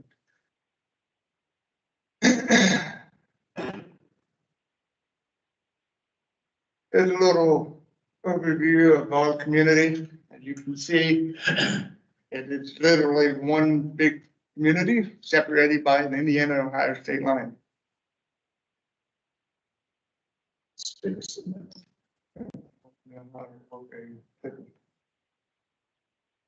Captain Marker was able to get a drone shot of our area. Same community, but two different levels of care. And when we began this collaboration process, we started identifying all kinds of problems. Obviously, certification was the big one, which led us to the meeting with Director Kenny, Dr. Yazel, and the Ohio representatives. One of the things that we have started to do to combat that is all of our personnel are in the process of becoming dually certified in both states to avoid any problems at all. Protocols was a big issue. Union City, Ohio operated under the Greater Miami Valley Protocol, which is a regionalized protocol. We operated under the IU Health Protocol for Dr. John Cornerlo. Very protocol, progressive. Once we got together, we spent countless hours working and going through the protocols to see which one would be better for what we were wanting to accomplish. We ultimately decided to go with the Greater Miami Valley EMS Council protocol. I believe that Director Kenny passed out the protocol to you guys. That protocol is specifically tailored to what we are wanting to accomplish with the advanced EMT levels. So with that, we decided to go with a different medical director as well. Dr. Emily Kraft was the medical director for Union City, Ohio. Met with her, and she supported our vision of what we were wanting to do as far as collaboration. And then the other big thing was the EMT advanced scope of practice and disparity there. Union City, Ohio relies heavily on volunteers, and they don't have. We paramedics, you have four? We have six, right? We have six on their department, and for Union City, Indiana, we only have 4 paramedics. And so a lot of our supplement is advanced level, EMT advanced level personnel. So we rely on those for to help with our ALS services. And then we sat down and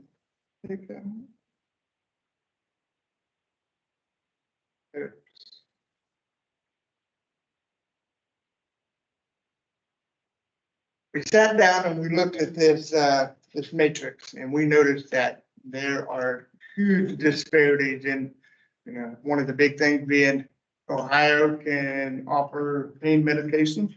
They can do cardiac monitoring. And the other one was the chest decompression. Those are some 3 big things that we identified that we would like to see our Indiana EMT advanced personnel be able to do.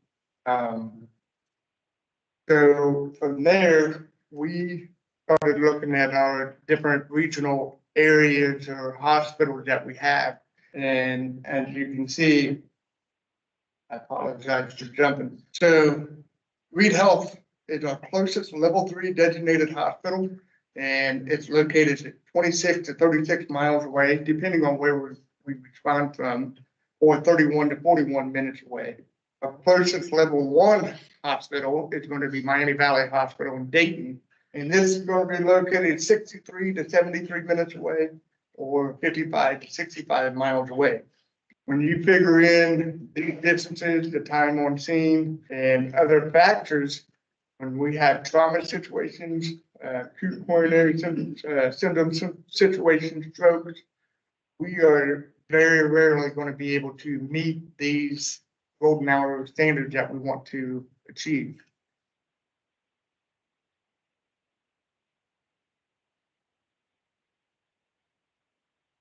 State of Indiana had posted that there's been a 33.5% increase in calls for service, but there's only been a 0.0009% increase in provider level certifications. And so it's a very big issue not being able to provide the ALS level care that we would like to provide. It's obviously, we acknowledge that it's a nationwide problem, nationwide shortage, but in a rural setting such as ours, it really magnifies it. Chris had a little bit to offer onto the Ohio aspect of that as well. So one thing I was asked to share was that the Ohio scope of practice for the advanced level is pretty much what it is today, because it correlates back into around May of 2000 when the state of Ohio passed a trauma bill. I imagine Indiana, I'm sorry, I'm not as familiar with Indiana, it's probably passed something very similar. But what they did is they looked at the things that in Ohio, we kind of go on one side of the state, you can't swing a dead cat without hitting a paramedic. Middle and the eastern side of the state, EMS provision is very scarce. So the advanced provider, they said, what is it with the scope of practice change that was done nationally and everything else that would be hugely beneficial in those very remote rural areas? And that's when they added those other things that are in there.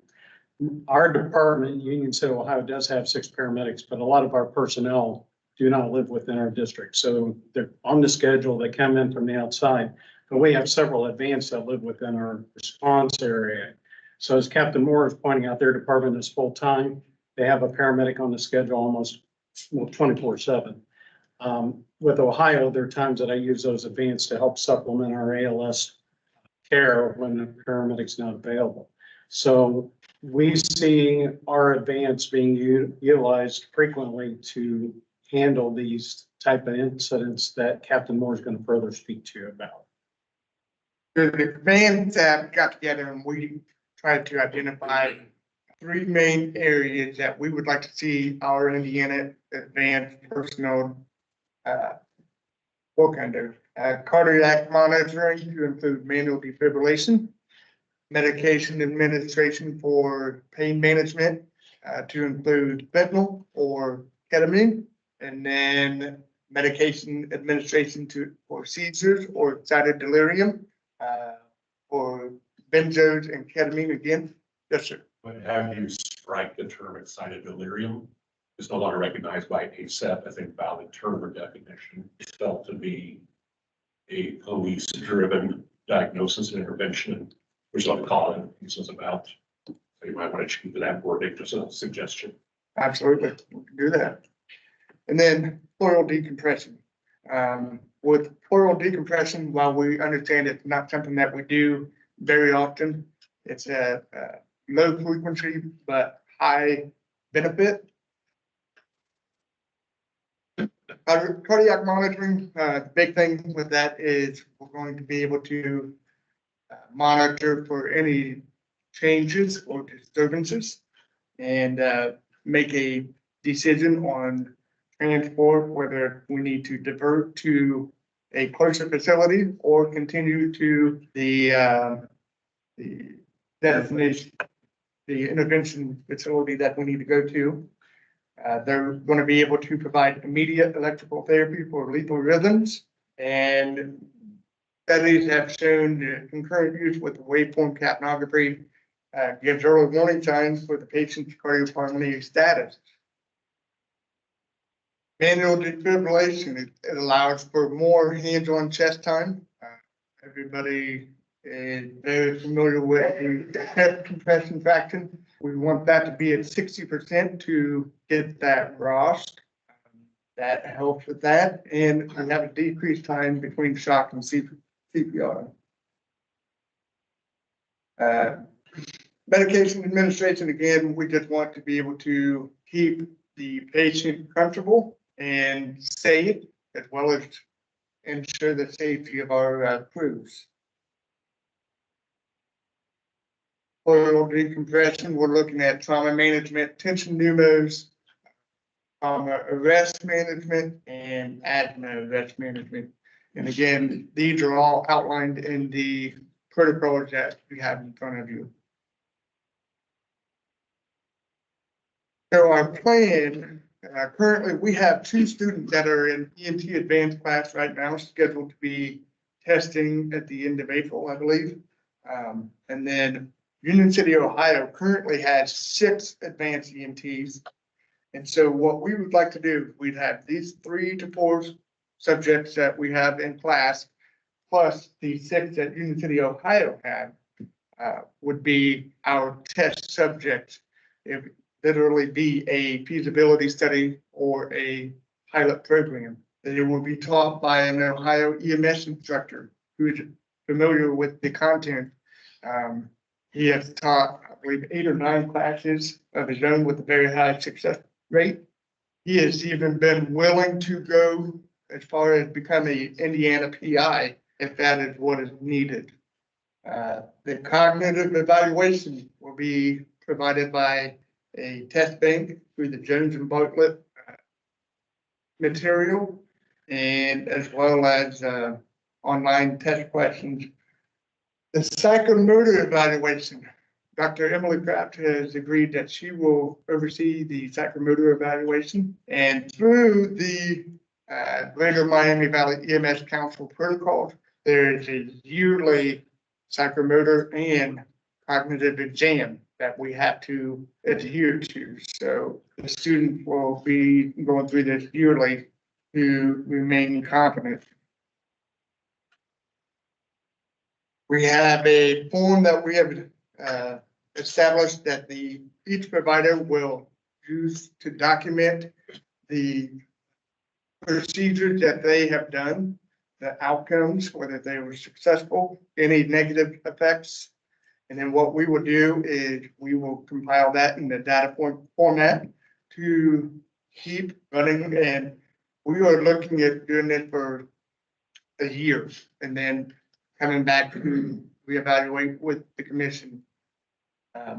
Complete oversight will be through the medical director, Dr. Emily Kraft, again, with assistance from Captain Marker and myself. There is a sample form that we would use for ENT advanced skills tracking. So we have some pictures. This is our downtown area in Union City. So as you can see, this is the Indiana and Ohio state line. If we were to have a motor vehicle accident right here, the patient on the left, that's the patient in Indiana. The patient on the right is the patient in Ohio. The first out crew is on a transport to Ball. They went on a difficulty breathing, and it's the ALS crew, the paramedic crew. They're on their way to Ball Hospital in Muncie. So that's about an hour transport time for us. So 2 advanced EMTs responded to this call, and they find that the patient needs needle decompression.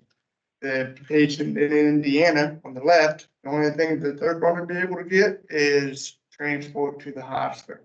Be able to load them up and either take them to the closest hospital, which would be St. Vincent Randolph or Wayne Hospital in Greenville, Ohio. Or if they're able to get to a destination facility to get definitive care at Reed, they would have to go there. But the Ohio patient would be able to get the cardiac monitoring. They'd be able to get the portal decompression. They'd be able to get pain management. But whereas the Indiana patient, he would be suffering up into the point of possibly going into trauma arrest. Same situation, the only difference is it's bilateral femur fractures, extreme pain, helicopters can't fly. But the trauma center is going to be a Reed, which is only a level 3, which I say only, but it's still a level 3 facility. The Ohio patient, again, is going to be able to get pain medication and cardiac monitoring, all the things that's going to make them comfortable and safe. The Indiana patient, the only thing they'll be able to get by an advanced ENT is how to be. So, put yourself in our citizens' shoes. Which patient would you rather be? Obviously, I would want to be the patient on the Ohio side of this. So this patient is walking across the street. He's over here in the building to the left, which is our post office. He's coming out there and starts having chest pain. And in Indiana, he gets picked up by the advanced EMT. They're going to put in their ambulance. They're going to do an IV. They're going to give him aspirin, assist with his nitro. They're going to obtain a 12 lead and transmit. That's the extent of it. Whereas the patient in Ohio, they're going to be able to get pain medication, the aspirin, cardiac monitoring, and nitro, fentanyl, and anything else that can help reduce myocardial oxygen demand.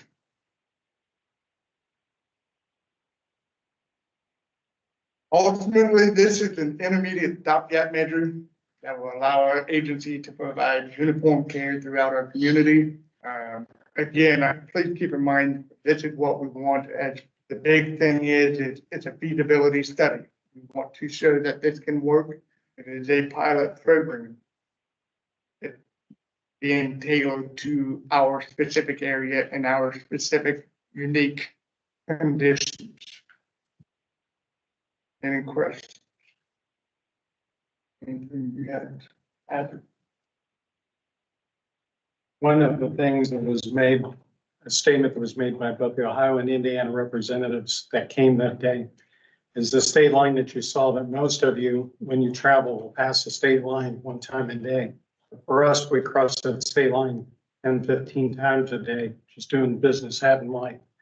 So I ask you this, I know some of these things, if you look at numbers, you're gonna say, well, how frequently does this happen? That pickup truck that was shown there was from a motor vehicle accident that we had a week ago tonight. The gentleman wrapped his pickup truck around a tree, was entrapped for 30 minutes. No helicopter was able to fly. MICUs were not available. Lutheran was able to show up by ground and a POV with their equipment, thank God, brought blood. The gentleman almost arrested in the back of a truck. We needled his chest twice.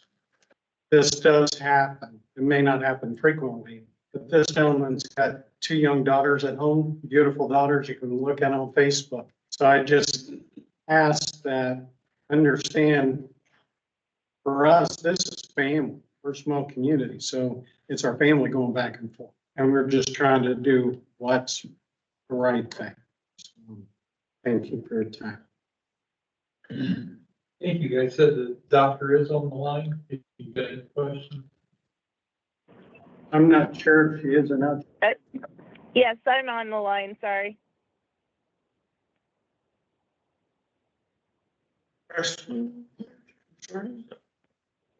One question that I have, can you describe how you do your response on both sides of the line? Are you side of the line, got a paramedic on the truck? Are you chasing BLS crews? How does all that work? Yes. How's your structure?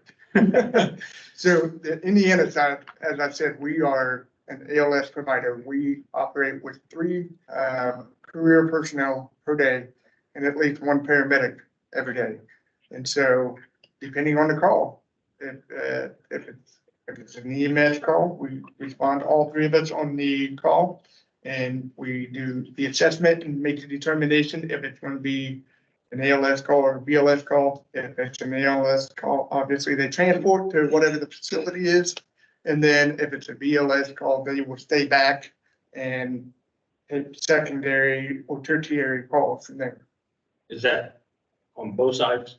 That is for the Indiana side. For the Ohio side, it's a little bit different. So the Ohio side, we have 5 people on duty between the two of us, so there usually is a third person responding. So again, they're 24-hour paramedic staff. We probably 60% of the time have a paramedic on. So depending on what staffing looks like that day, that chase person may be a paramedic and maybe an EMT. Another question. So certification wise, because you have this fine line, which, you know, sympathize with you guys. Are all your people for both agencies currently, are you both dual certified in both states? We are currently working on that right now. I would say that between the two of us, are probably 85% dual certified right now. The rest who are not are currently in the process of getting that done. So as a call comes in right now, the Ohio crew that's on duty will take the Ohio call. The Indiana crew will take the Indiana call. If it's a backup call, it becomes a mutual aid, and then we will take it. With that in mind, if the paramedic unit is not available, do you have outside mutual aid agreements, and where is your closest paramedic coming from?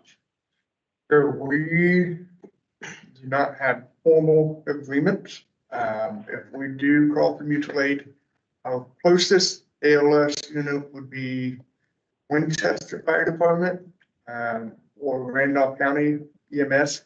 And that would only be dependent if they're not on a inter-facility transport. Outside of that, Greenville Rescue in Greenville, Ohio, when they're what, 20 minutes away. So I can tell you also, Winchester's really struggling right now for advanced life support. Correct. To say that they're backup, not necessarily true, but they're real short-staffed. Randolph County EMS has one ambulance in Winchester and one in Farmland, which is on the other side of the state. So if the other side of the county.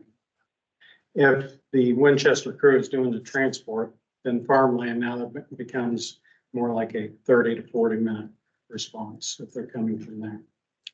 So considering we've addressed this at the state level extensively for the last 12 years or maybe even a little bit longer, looking at multiple different angles, multiple different providers and so forth. But one of the key elements that we always identify is the 5 cardiac rhythms or 6 cardiac rhythms that you identified here. And that we felt very, very strongly those could be controlled with an AED, and most states do. What are you doing differently with manual defibrillator and 3 capability with medication wise on any of those rhythms that you've identified? So at the advanced level for Ohio, they're still able to give nitro, morphine, whatever, fentanyl for pain.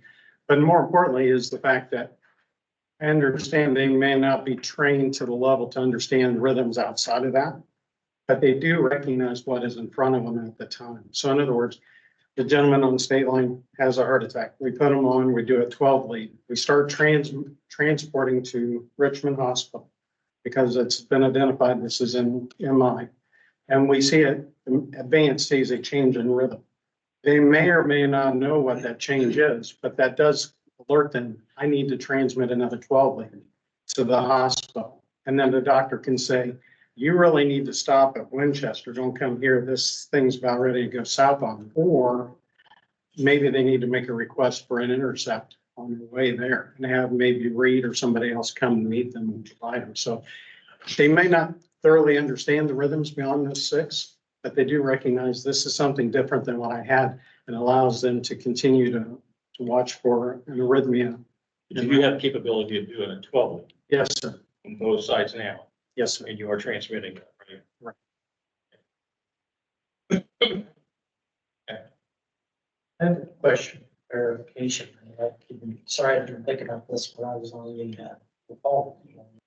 So You mentioned the mutual aid one, and it just kind of triggered something. I'm in a situation where my city is on the Indiana side, Intersect Kentucky is on, obviously, the Kentucky side. And we share mutual aid pretty frequently. But when I do mutual aid in Kentucky, I operate under Indiana protocol and Indiana scope of practice. So when Kentucky comes into Indiana, they operate under Kentucky protocol, Kentucky state. This is scope of practice. I'm kind of wondering if that wouldn't apply here also, if you're sitting in truck across the line, but because there's not one available on the other side. So one of the other beauties of what we're doing here, it is allowing us to cross-staff personnel. So as Captain Moore explained, financially, budget-wise, I'm still an Ohio employee, he's still Indiana, we're wearing the same uniform of today. So tomorrow, they are short personnel. I have somebody goes over and works for them, now they're an Indiana employee who has the training, the knowledge, but can't do it. Hypothetically, I guess I'm looking towards Craig and you. If you are dual certified, both states, everybody, both sides. And what Lee just stated, that's where I was going with that initial level. And it's one service based out of Ohio covering the Indiana side. Would they not be able to just practice that without being an Ohio advanced EMT and not an Indiana EMT?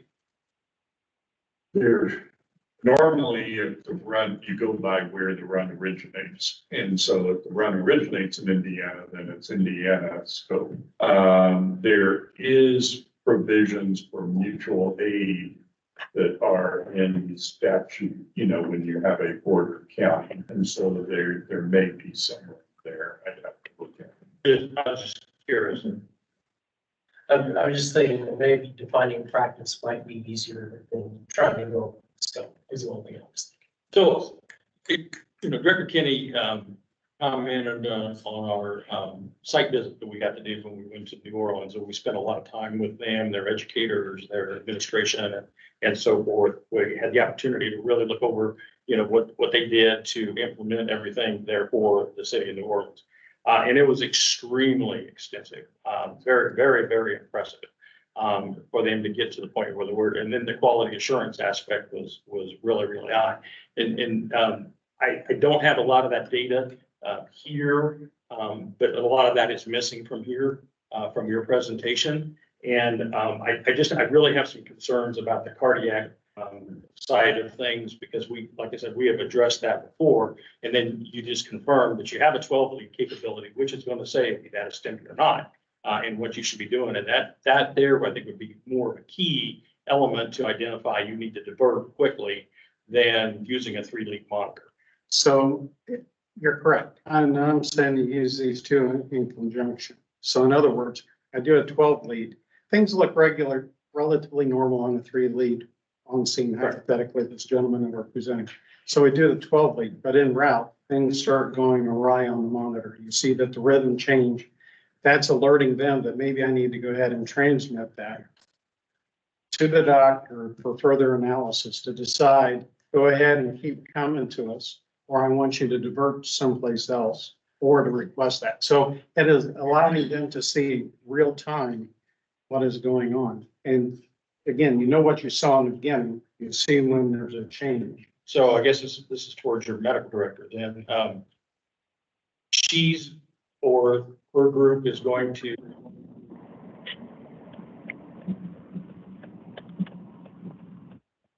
And we see there's a change, we would transmit, we would do another 12-lead. That keys them in, hey, I need to do another 12-lead. Something's going on here. I'm going to transfer it to whichever hospital I'm going to for further guidance as to what my next step should be an intercept or diversion. And sorry, I am on the line. I apologize. I'm actually taking my child to an emergency department myself. So I'm kind of in between the conversation, but from a protocol standpoint, they would obviously, if there's a change in clinical status, be advised to, repeat an EKG and transmit that if they were only able to transmit that. But sometimes you don't always have a change in clinical status to know that there's a change in rhythm. And so there's where some of the differences occur in that of having that change in the real time of knowing that something changed without necessarily having a change in clinical status in front of you.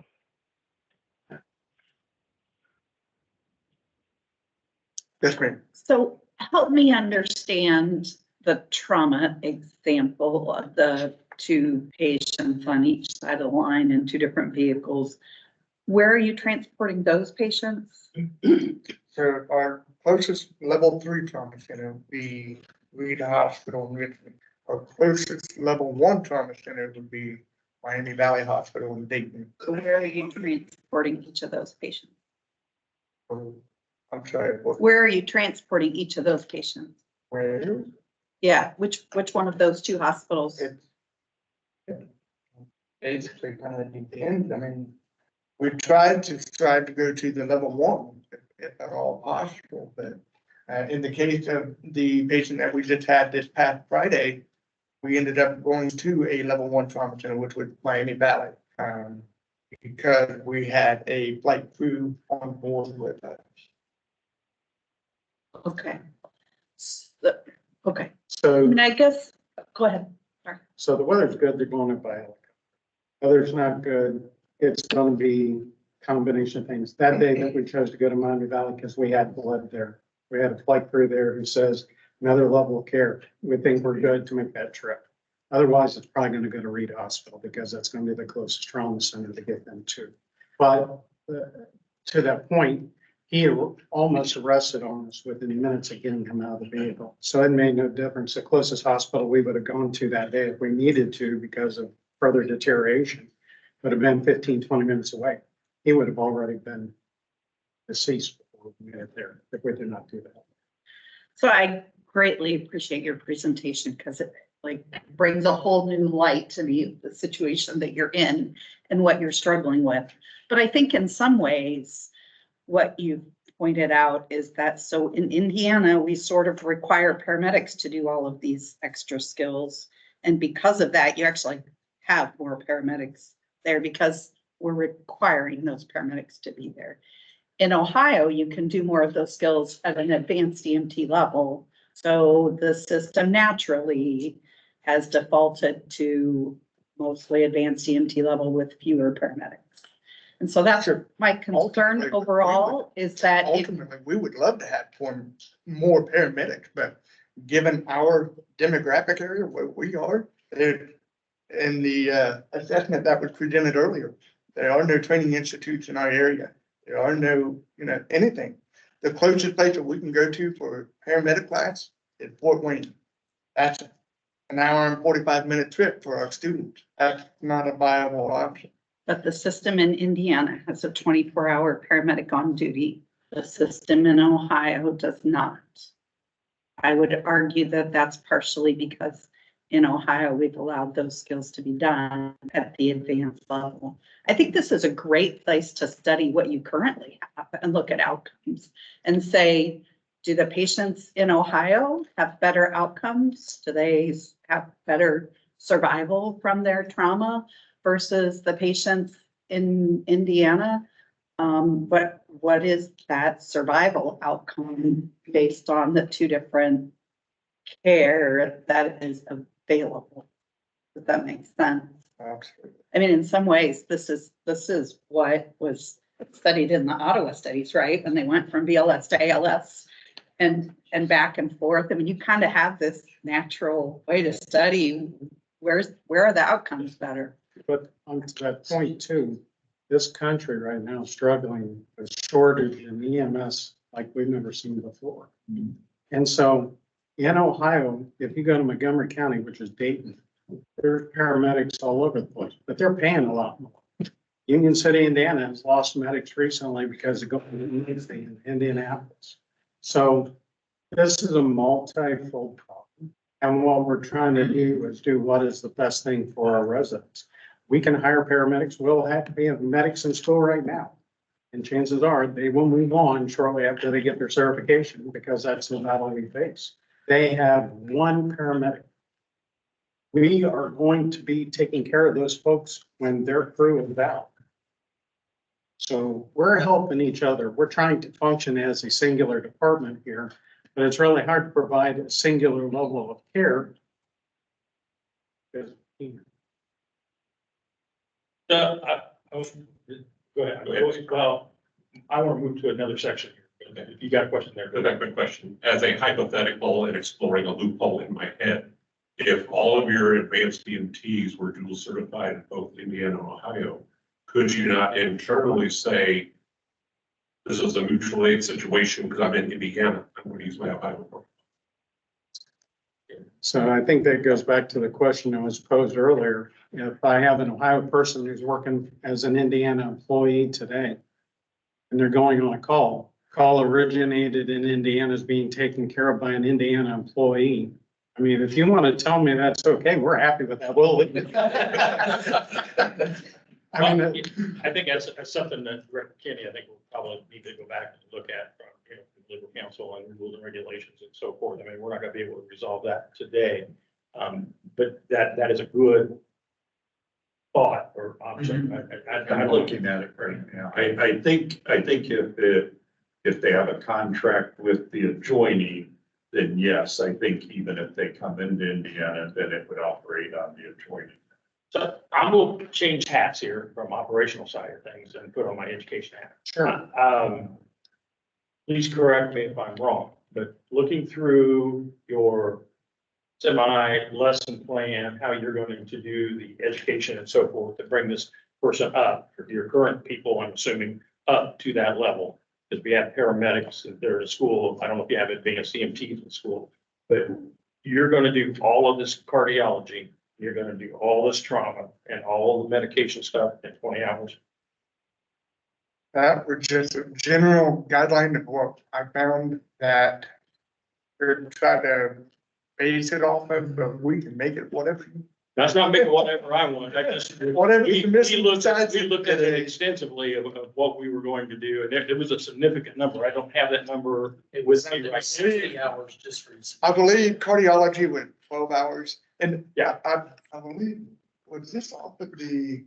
So with that being said, in that 20 hours, is that including your sub courses, PHTLS, ITLS, ACLS, those type of things? Because if so, that doesn't equate. Yeah, those were not included. And they should be as a validation, just food for thought. If you're gonna do something along that line, but I think we were looking at a minimum, and they pulled that somewhere between 60 and 80 hours at the bare minimum. Just for And not closer to 100, and we thought, wow, if you're gonna do this, you might as well just go on in paramedics. Yeah. And have you thought about online paramedic training?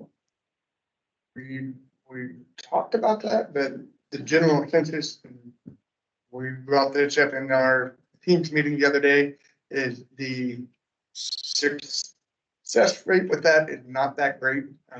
They're having to be retrained once they know. And Dr. Kraft would like to chime in on that. Yeah, I can chime in just quickly. And then I apologize. I'm probably going to have to actually drop off. But I will tell you from our perspective in our area, the folks that have undergone the online paramedic training have come in and have been incredibly weak in their skills. We've had to do retraining of those folks, remediation to get them up to the level that they need to be to practice.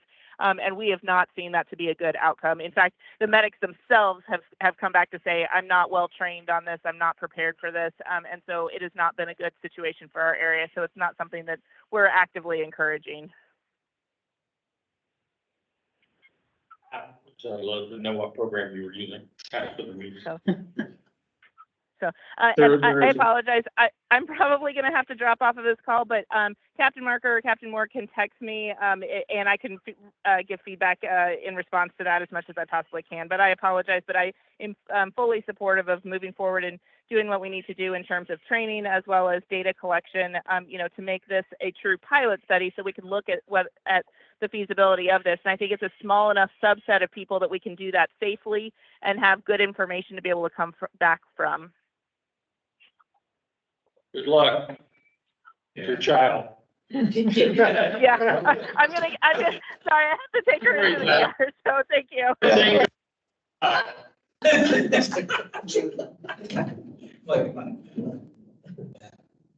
I'd like to give the questions to these guys, so we have commission discussion here in a moment. But I would like to say one thing with the online paramedic program while we're there is, just from my own experience, and this is anecdotal with me as a provider and working in clinical and educational services for 30+ years before I went to the operations side. When I bring in a paramedic from any training institution, I'm looking at 80 hours of clinical combined education before I can put them out anyway. So literally, to me, whether they come from an online program or they come from another, I still have to get them clinically up to provider standards. So I would just say that that's something that's barring you from getting paramedics. Aside from this entire situation, I would encourage you to try it. So actually, right now, we have at least one that is enrolled on an online program now that is actually 2 of them that just started. The other thing that I've seen a lot in Ohio is the advanced has been a stepping stone for the paramedics.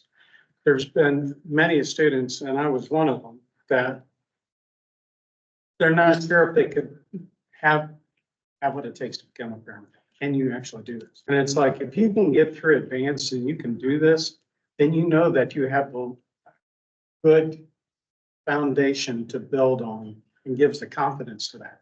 So one of the gentlemen that's actually enrolled in paramedic school right now has been in advanced in Ohio for many years.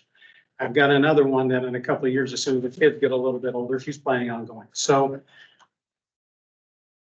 when we look at the advanced, to me, it is truly a bit of a stopgap. It is trying to help fill in for right now until hopefully someday we can get more providers in here. But also a lot of those providers gain that confidence then to be able to go on and take that next step. So I don't look at it as just one and done. I hope you guys really consider the actual pilot program portion of this. But there's only one way to find out if it works, and it's by doing it. I make a motion to approve consideration of the waiver, but with the caveat that they start data collection, as Dr. Brown commented on, Indiana versus Ohio.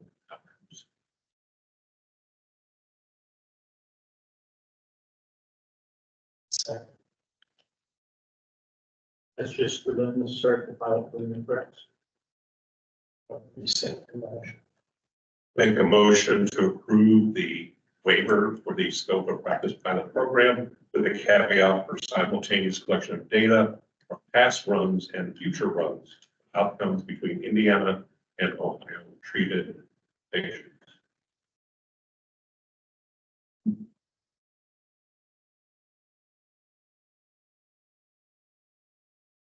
No second, I'll assume the motion dies.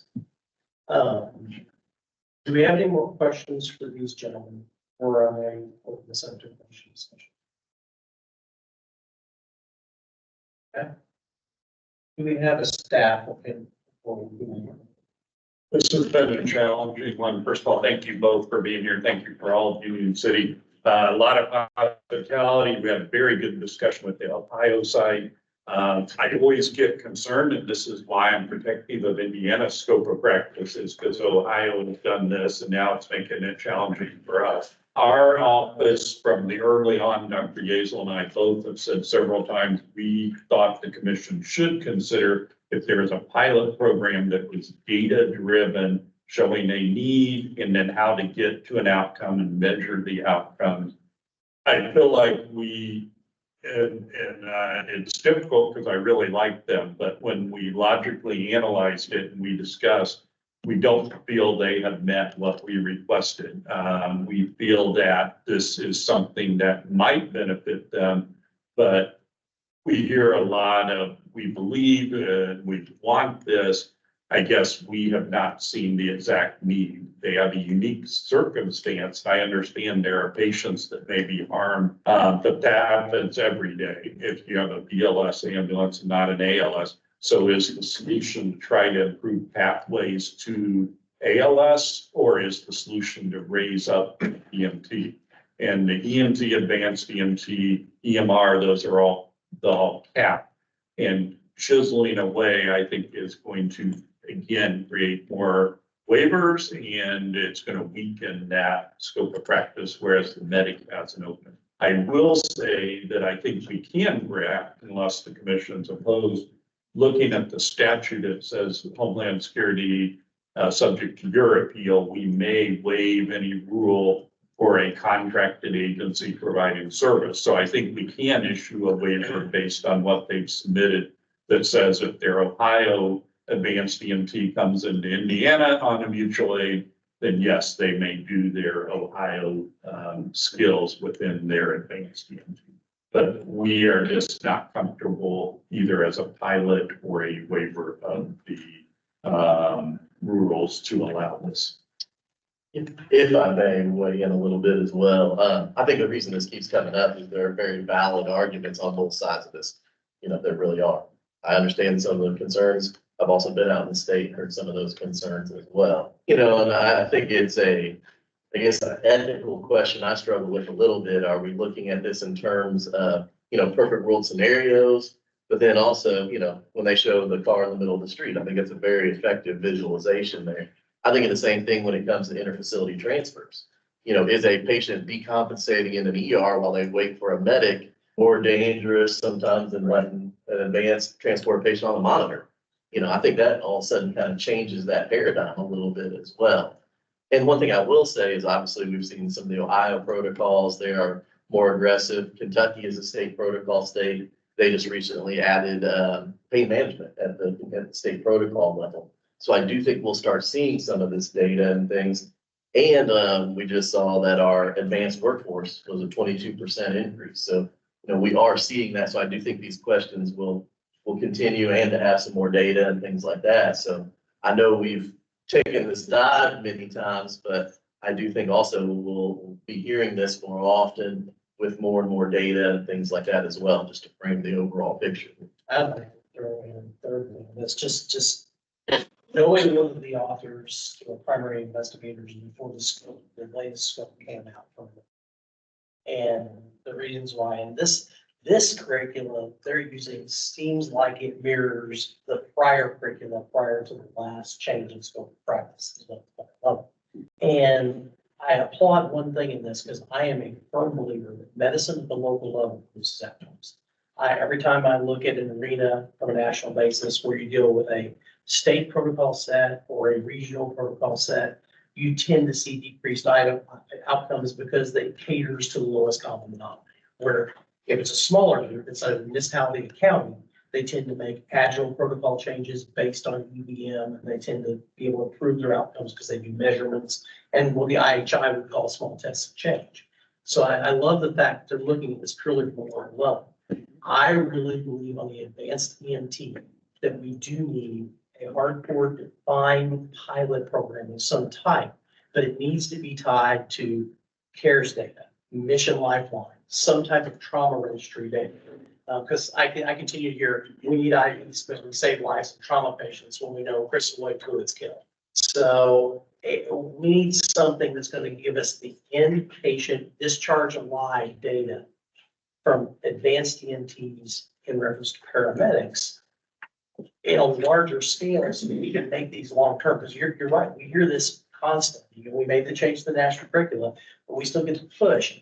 Doesn't ECG lawyer and advanced EMT level make a difference? We need to figure out the metrics, and we need to run a study and have people apply into that study to be part of it, where we can isolate that data. I mean, that's just mine. If I'm from evidence-based medicine, yeah, I agree. I'd be very interested in Sarah and Dr. Bossett's thought on that too. I mean, whether I'm off base on that or. So two things. One, you know, should we request that this agency start collecting data that you're talking about, both retrospectively and from this date forward, then compiling that at a future point, they want to reapply for a waiver to expand their program and as desired. Second question is for Dr. Kenny. You mentioned, you know, a waiver for the Ohio trained based aid advanced EMT comes to Indiana can work. Well, what if that person is Ohio trained, but Indiana paid, since there's two separate financial organizations, but one having family from an operations standpoint. Would that person who's dispatched from an Indiana location to an Indiana location, even though they're certified as an Ohio FACP, could they still use those protocols? And it says from a location, I'd have to study it a little bit, but yeah, that becomes a challenge when you get into those nuances. But I think the data. Yeah, exactly. I think I think it all comes back to data. You know, we all want to make things better. We all understand that things aren't good everywhere. They're not good anywhere, it seems, but anyway, they're not really good in many places, especially out in the rural areas. We feel it all throughout the state, and you are a perfect representation of that.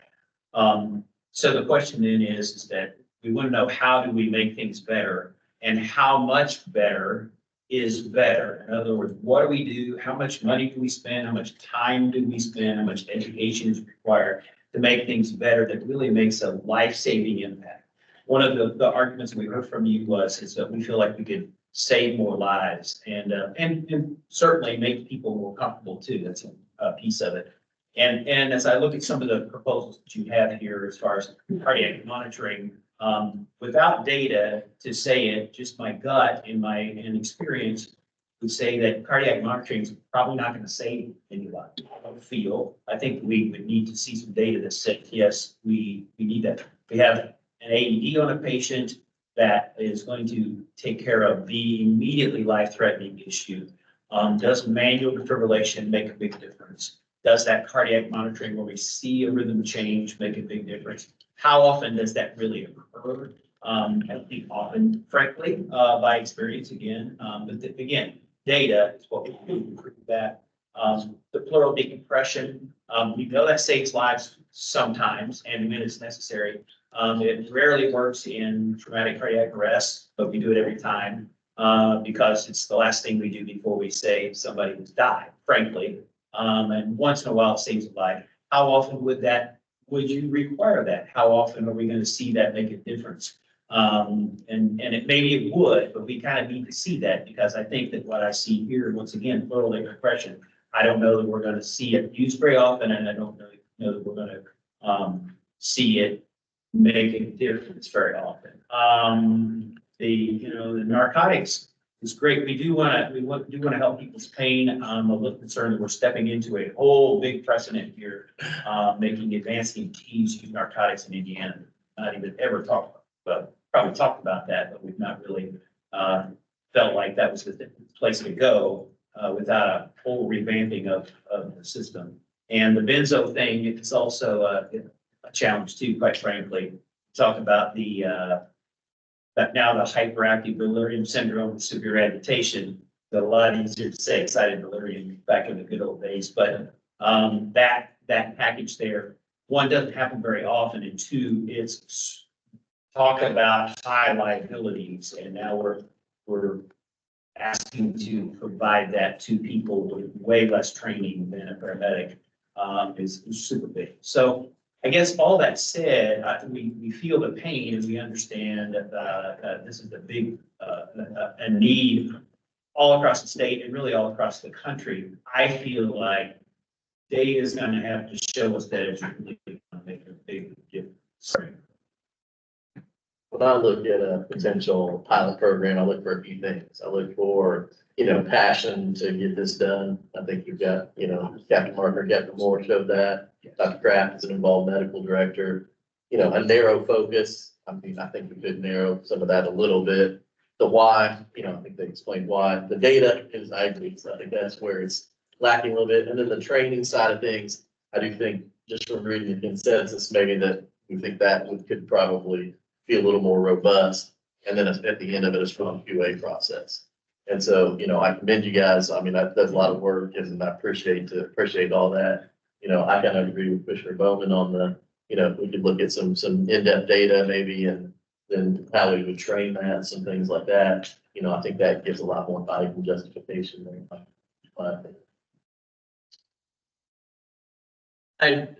You look like you want to say something for a while. That's really interesting. I appreciate that, Lee. I do think it's all about data, and I agree, I think this proposal has multiple things in it, which is gonna be really tough to prove that those 5 things or whatever are really gonna improve outcomes. And then I like people being comfortable, but I think overall outcomes are probably more important and need to be the first step in consideration. And I'm just concerned that the downstream effect of giving the advanced EMT more skills is that we decrease the need for paramedics. And I don't think for the state or for the country that that's the right thing to do. So I think it makes a lot more sense to invest in those advanced EMTs, to encourage them to go to paramedic school and whatever we need to do to make that happen. And I think that the workforce study that was presented today from those 2 nice ladies is very helpful to show us where the holes are, where the gaps are, what do we need to do to train more paramedics to get people at that level, as opposed to giving the advanced EMTs more skills to feel like they're doing more.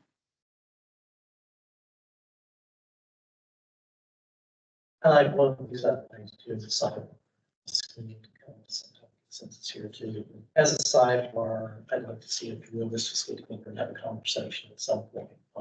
But we can't add anything else to staff. That's one thing we can't do. Staff has enough on their plate. What we could do to potentially design an enrollment type pilot or something where we can collect this data. Specify the data from the individual. I think that's broader than this issue. I think that's something we just need to, especially if New Orleans has a very robust program.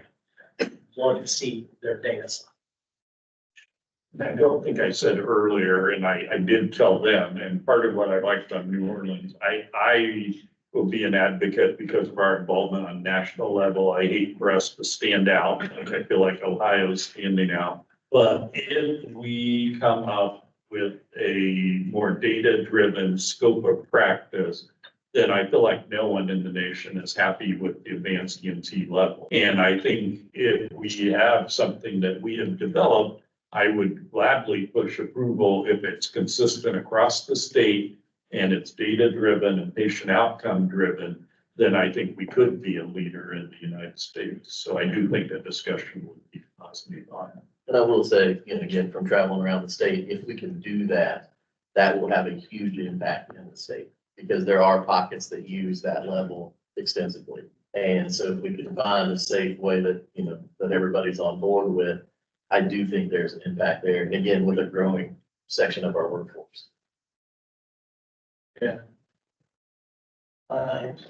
Mission. So I'll make a motion to deny the current pilot program request and ask staff to look at statute and see if there's alternative ways of distributing service of operating with dual certifications.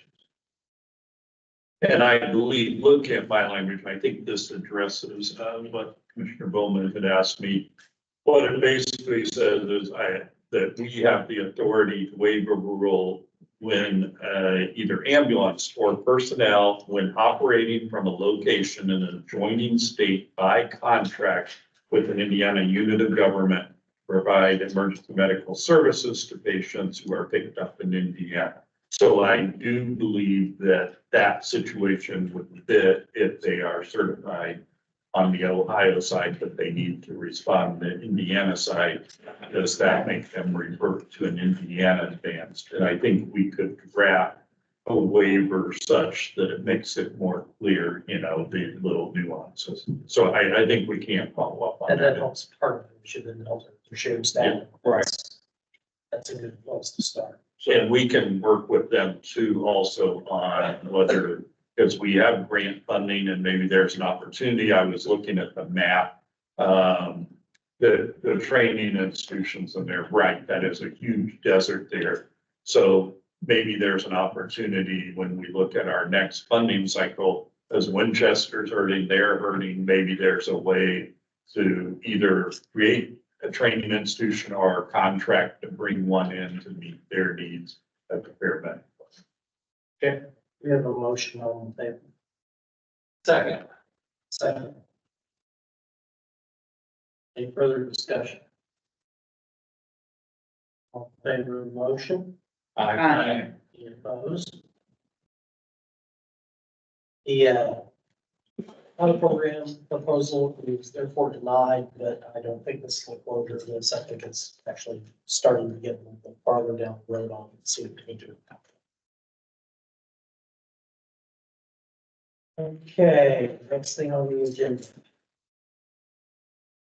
Data registry, Mr. Foster. For me.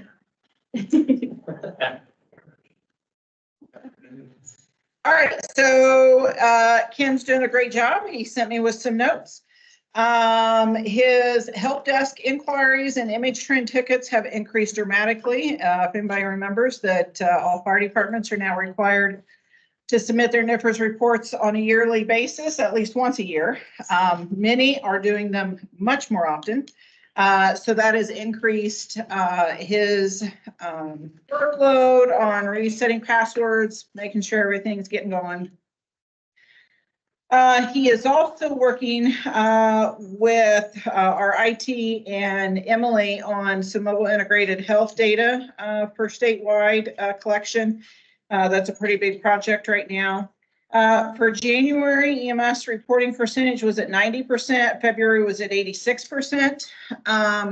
We are right now reconciling both of the lists that he's got an image trend, what we have in our certification database. We think there might be an error there on who's required to report and who's actually reporting. So I just sent him some stuff last week and we're working on making sure that that is all together so that we get good percentages. There were some issues a few weeks ago with the NIFRS reports being in a queue for a while. So we think that we've got that update done in image trends so that that resolved that issue. If anybody had that, a lot of fire departments get a monthly report of what happened the last month. So those should all be caught up, getting that done. And if anybody's got any questions or anything, feel free to reach out to Ken. If you can't get a hold of him, get with your district manager and we will go from there. That's all for data. Operations. The operations report, the big one is we are currently moving all of the provider certifications out of our current DFBS database that we utilize in-house. It is a antiquated system. So we are currently moving and have moved some provider certifications into Acatus. So this will be more for my ever dwindling group back here. That for each quarter, we're moving them by quarter. Each district manager is moving their providers by quarter in there. And then once it's in, we will get with the particular party or the ambulance service because there's one more checkbox in Acatus that we've got to check for permissions for them to go in and do the online renewal. Organizations. You keep saying providers, and that could be a person. So, Yeah, organizations. People are always been indicated for moving organizations. So we'll get, as soon as that's in there, then we'll get with the appropriate organization and get the appropriate person to give them the permissions to do their renewal application online. There's a whole permission form and things to go with that. So I would say that if you don't currently have access to your roster in Acatus, fill out the agency roster request. It's a web form in Acatus and get that done because that's the first thing to clean up for your online renewal. Transport services, right? Not doing training institutions yet. Training institutions and supervising hospitals, not yet. The other thing is please make sure that your medical director has a PSID in Acatus and they're logging in there. Eventually that information for the online renewal will go through them as well. So we need to make sure that all of the medical directors have PSID numbers. That's it. Certifications and compliance. And We do not have a big report this time because of the fact we have not passed another quarter. So, yeah, so we don't have data. I'll let Ashley update on project she's working on. We'll have a more of an overview coming up at a future meeting. Just real quick, I'm currently working on a new web form for requesting staff to your facility or agency. I get the same questions over and over for certifications. How do I certify? How do they recertify? How do they use the CADIS? So I am working on getting that together so that they can go in, fill out a web form, request a staff member that would be appropriate to come out to answer questions, help them with the process, recertify, get a class going, all of those things. If anybody has any input on things that they think should be added in there besides the who, the what, the where, the when, and the why, please feel free to send those directly to myself so that I can add those. We are trying to do more of a like drop down where they have like things to choose from and then they can put in the like specifics in a like quick narrative. But that's all I've got for that right now. EMS education and training report. Here.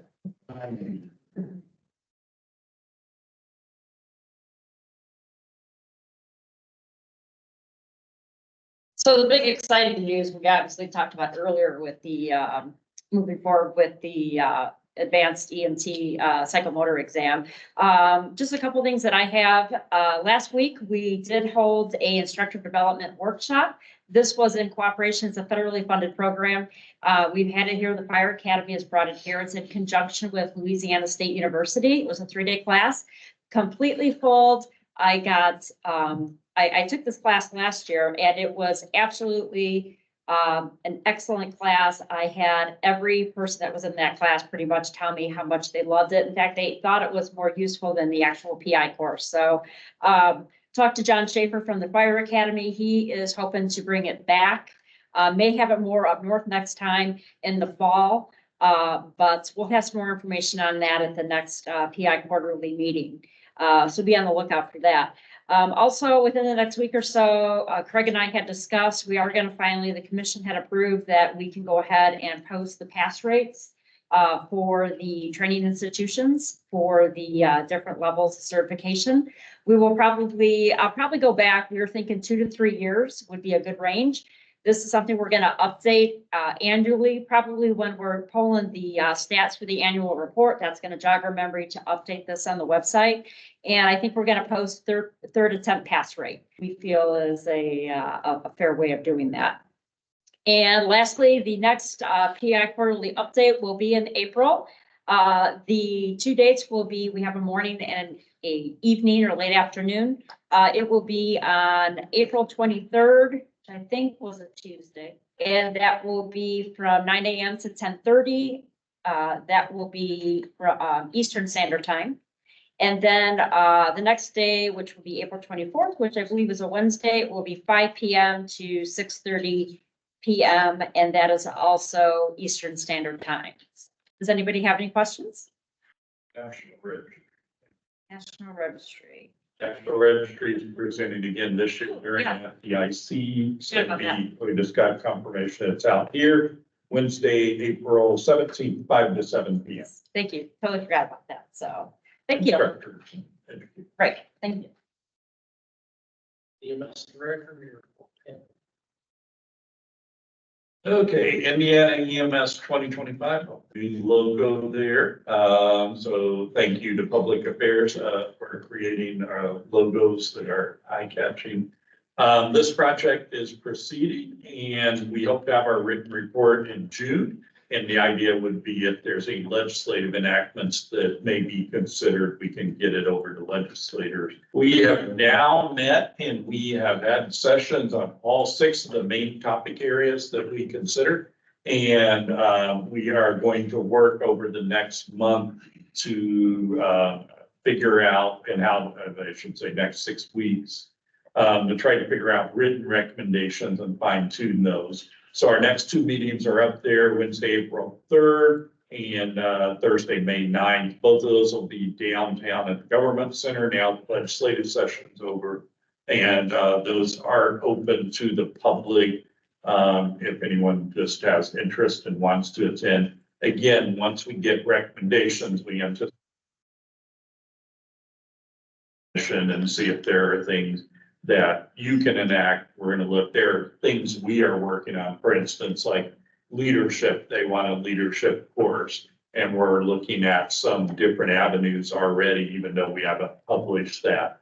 But that was a need that came out of it.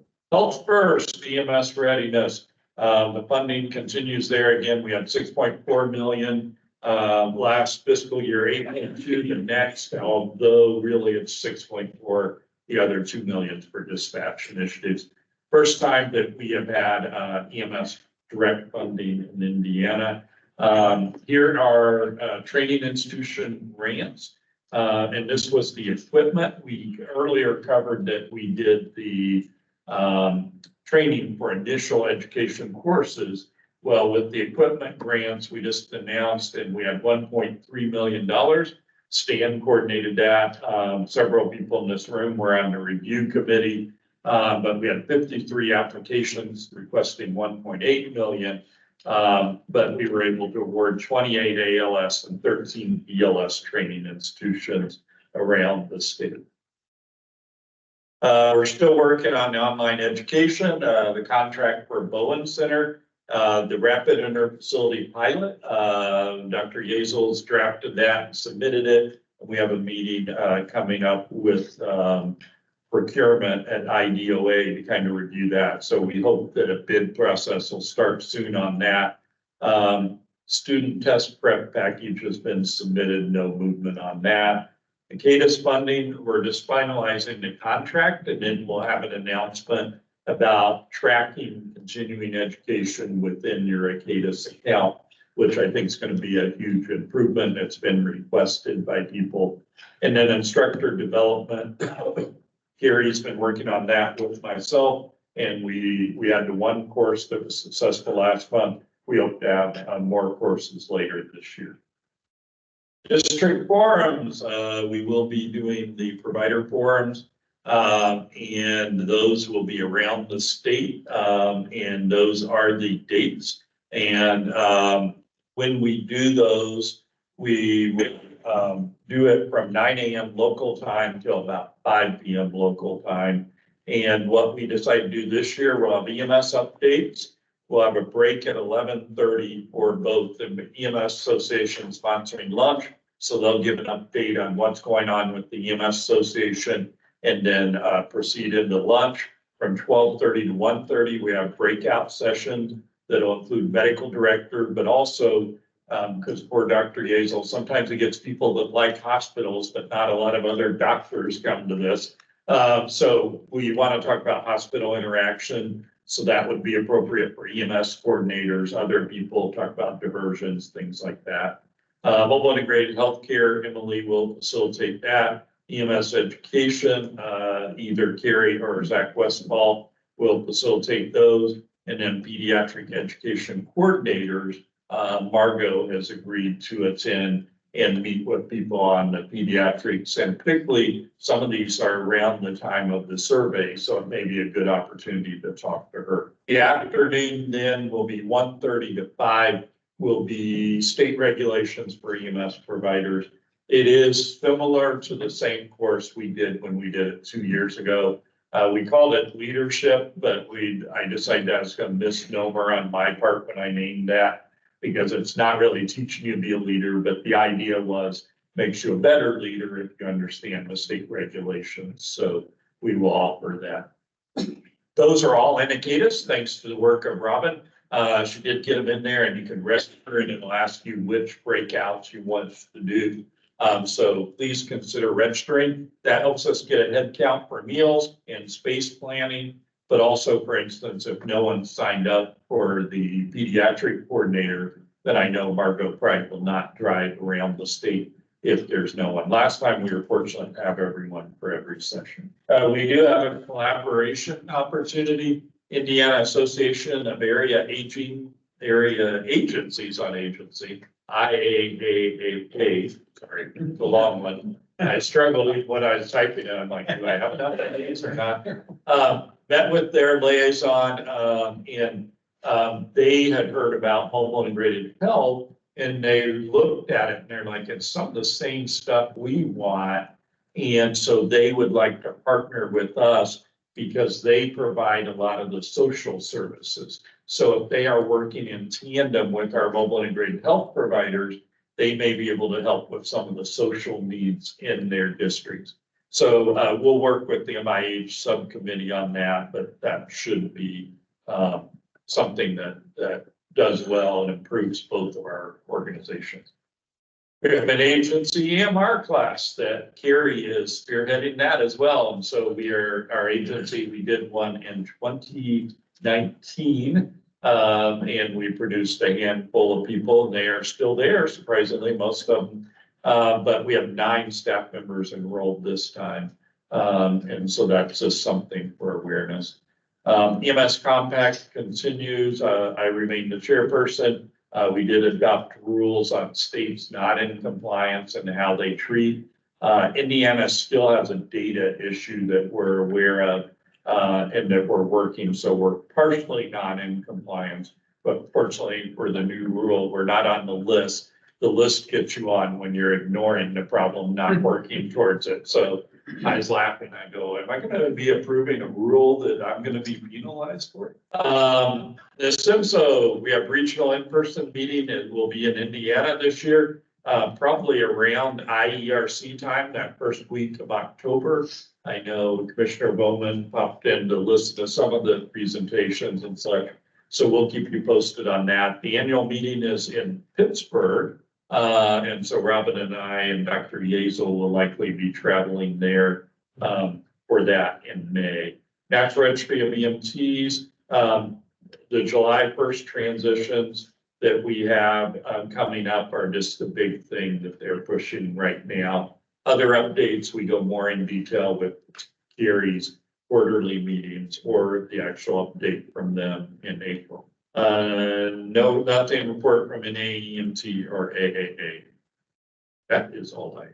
Is there questions? Hearing none, we'll move forward with the state factor. I'll keep this brief because if we sit here much longer, we'll need DVT prophylaxis. Legislative wise, we, again, covered this a little bit, but I think a lot of these bills are table setting for next session. Looking at MIH sustainability, mental health, the essential service bill was big, some of the billing stuff. So I think really keeping that momentum and starting that right now, because I think this next session is going to be a big deal for us. So I think there's a lot more to come there, but kind of excited about how that's all setting up timing wise and things. Data wise, taking a couple of deep dives on some things. First, behavioral health data. I think I talked about that before. Really looking at the how the system's taxed and responses to that and things. We have over 80,000 behavioral health runs a year. And I think some of our long distance interfacility transfers are a real issue from a fatigue side of things and things like that. So looking at quantifying that a little better and just looking at our interfacility transfer data in general. Again, when I travel around the state, that's a recurring theme that is really challenging some of our systems. So those are kind of the main things I'm working on right now. Still have a good state in-service each month. Just had one Wednesday. Love if any of you have anything you want to present, love to have you. And we're giving survey results and things like that. 'Cause that's one of the things that was mentioned in years past. Is we do all these surveys and we never hear the results. And so, that's why we're trying to get the workforce data out there. When Margo has her PEDS EMSC survey, we'll make sure we get those results out to everyone so we can utilize those and see where we stand. And last but not least, still getting out in the state, had some great visits in the last month or so. It's all over the state. And if I haven't been up there, reach out to me because I've still got a handful of counties I haven't been to. So I want to make sure I've got everybody covered and represented and that I'm hearing what's going on out there, boots on the ground, so that, we can really portray an accurate representation of what we're seeing day in, day out. So. Questions for Dr. Okay. I will keep mine fairly brief. Commissioner Bowman beat me to the punch on one of those. Just a note to all providers, if you're still using the terms agitated or excited delirium, please do some internet research on that. checking groups like the AMSP and such is being strongly discouraged to use those as either protocol titles, diagnosis, or otherwise. They are not recognized. They more inclined to dovetail your diagnosis to the behavior or what is presenting medically, or even title the protocol more in the range of elective sedation or combative patient or something like that that's more generalized than what has been come to be known as a specific diagnosis. It's not really a diagnosis. It's something you and your medical director should research and decide what's best for the provider. So, other than that, I'm just going to cover some dates. Obviously, May 11th, Running with Shears is coming up. The IMSA banquet for Golden Siren Award, May 18th. IRC's October 24, we've already mentioned that. Those of you that are interested in U.S. Consortium of Medical Directors, the Eagles meeting, that is in June. At the Hard Rock down in Florida, they permanently moved that from Dallas. Great meeting on breaking evidence-based medicine. The IMSA conference coming up in November. Other than that, just a notice that the IMSA meeting that is going on currently right now has been moved to room 237 upstairs. If anybody's planning on attending that. With that, next meeting will be at May here at Plainfield, 1610 Reeves Road, May 10th at 10 a.m. And with that, I will take a motion to adjourn. Motion to adjourn.